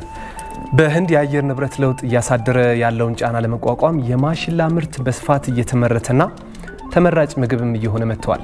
ማሽላ ደግሞ ሙቀትን የመቋቋም አቅሙ ከፍ ያለ በመሆኑና በትንሽ ቦታ ደግሞ ብዙ ምርት የሚሰጥ በመሆኑ ነው እንግዲህ በህንድ በስፋት እየተመረተ የሚገኘው። ዘገባው የፍራንስ 24 ነው። አሚር ጌቱን ያዘጋጀው። የማሽላ ምርት በህንድ የ10 ሺህ ዓመት ዕድሜ እንዳለው ይነገራል። ይሁን እንጂ ህንዳውያን ለምግብነት የሚመርጡት ምርት አልነበረም። ታዲያ አሁን ላይ የአየር ንብረት ለውጥ በህንድ ከፍተኛ ጫና እያሳደረ መሆኑን ተከትሎ ህንዳውያን ማሽላን እንደ አንድ የምግብ አማራጫቸው አድርገው እየተጠቀሙት ይገኛሉ። ለበርካታ ዓመታት ምግብ በማዘጋጀት የምትተዳደረው ቫንሺካ ባሂታ አሁን ከማሽላ የሚዘጋጁ ምግቦች በስፋት እየተለመዱና ተመጋቢያቸውም በከፍተኛ ሁኔታ እየጨመረ መምጣቱን ትናገራለች። አሁን ላይ ማሽላ ጥሩ የምግብ አማራጭ ሆኗል። ከማሽላ የማዘጋጀው ምግቦች ተወዳጅ እየሆኑ ነው። ደንበኞቼ ትንሽ ቢመገቡ ራሱ ረጅም ሰዓት እንደሚቆዩ ይነግሩኛል። ለዚህ ደግሞ እኔ ምስክር ሆናለሁ። አሁን ላይ በህንድ በከፍተኛ ሁኔታ የማሽላ እርሻዎች እየተስፋፉ ነው። ቪር ሸቲ ቫርዳር ላለፉት 10 ዓመታት በእርሻ ማሳው ላይ የማሽላ ምርትን እያመረተ ይገኛል። የማሽላ ምርት በአጭር ጊዜ የሚደርስና በትንሽ መሬት ብዙ ምርት የሚሰጥ ዘር መሆኑን ይናገራል። This crop is currently 60 days old. ይህ የምትመለከቱት ማሳ ከተዘራ 60 ቀናት ብቻ ያስቆጠረ ነው። እንደምታዩት ዘሩ በብዛት የበቀለና ለማደግም ጥቂት ጊዜ ብቻ የሚፈልግ ነው። ማሳው በቂ እንክብካቤ ከተደረገለት ብዙ ምርት ይሰጣል። ሌሎች አርሶ አደሮች ምርቱን በስፋት እንዲያመርቱ ልምዱን እያካፈላቸው መሆኑን አርሶ አደሩ ጨምሮ ተናግረዋል። የህንድ መንግስት የማሽላ ምርትን በስፋት ለማምረት ለአርሶ አደሮች የምርት አቅርቦት ድጎማ እያደረገ ይገኛል። ዶክተር ኩድሊፕ ሲንግ የሰብል ተመራማሪ ናቸው። በሀገሪቱ ትልቅ በሆነው የምርት ተቋም ውስጥ ለበርካታ ዓመታት የማሽላ ምርት ላይ ጥናት እያደረጉ የሚገኙት ተመራማሪው ማሽላ በስፋት ከተዘራ ሰፊ ምርት መስጠት እንደሚችል ይናገራሉ። These have the highest level of productivity. ይህ የምትመለከቱት የማሽላ ዘር ከሌሎች የማሽላ ዘሮች አንጻር ምርታማነቱ ከፍተኛ ነው። የውሃ ፍጆታውም አነስተኛ ነው። ከፍተኛ ሙቀትንም የመቋቋም አቅም አለው። ህንድ የተያዘው የፈረንጆቹ 2023 ዓመት የማሽላ ዓመት ተብሎ እንዲሰየም የተባበሩት መንግስታት ድርጅትን እየጠየቀች ትገኛለች። በተያዘው የፈረንጆቹ 2023 በወጣው መረጃ ህንድ በዓመት 15 ቢሊዮን ኪሎ ግራም የማሽላ ምርት በማምረት የዓለማችን ቀዳሚዋ የማሽላ አምራች ሀገር ሆናለች።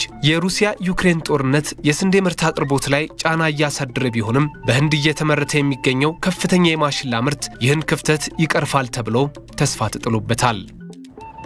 ክቡራን ተመልካቾቻችን የዕለቱ የጤና ይስጥልኝ ኢትዮጵያ ዝግጅታችን በዚሁ አብቅቷል። ከኢትዮ ቴሌኮም የጤና ይስጥልኝ ኢትዮጵያ ዝግጅታችን አጋር ነበር። ከልብ እናመሰግናለን። ከዛ በፊት ግን የዝግጅታችን መግቢያ ላይ አንድ ጥያቄ ጠይቀናችሁ ነበር። በዓለም አቀፍ ደረጃ የኦቲዝም ቀን የፊታችን እሁድ እንደሚከበር ይታወቃል። ለስንተኛ ጊዜ ነው በዓለም አቀፍ ደረጃ የኦቲዝም ቀን የሚከበረው የሚል ነበር። ለ16ኛ ጊዜ ነው መልሱ። ከ2007 ጀምሮ ነው በፈረንጆቹ እስካሁን ድረስ እንግዲህ እየተከበረ የሚገኘው። ለ16ኛ ጊዜ ብላችሁ በርካታ ተመልካቾቻችን ምላሻችሁን አድርሳችሁናል። ስለተሳተፋችሁ ስለተከታተላችሁን ከልብ እናመሰግናለን። የዛሬው ጤና ይስጥልኝ ኢትዮጵያችን በዚሁ አብቅቷል። አሚር ጌቱና መሐሌት ታደለ ጤና ይስጥልኝ ኢትዮጵያን እየመራን ከዳይሬክተራችን አማኑኤል እንዲሁም ከመላው የስቱዲዮ አጋሮቻችን ጋር በመሆን ከእናንተ ጋር ነበርን። ከኛ ጋር ስለሆናችሁ በድጋሚ እናመሰግናለን።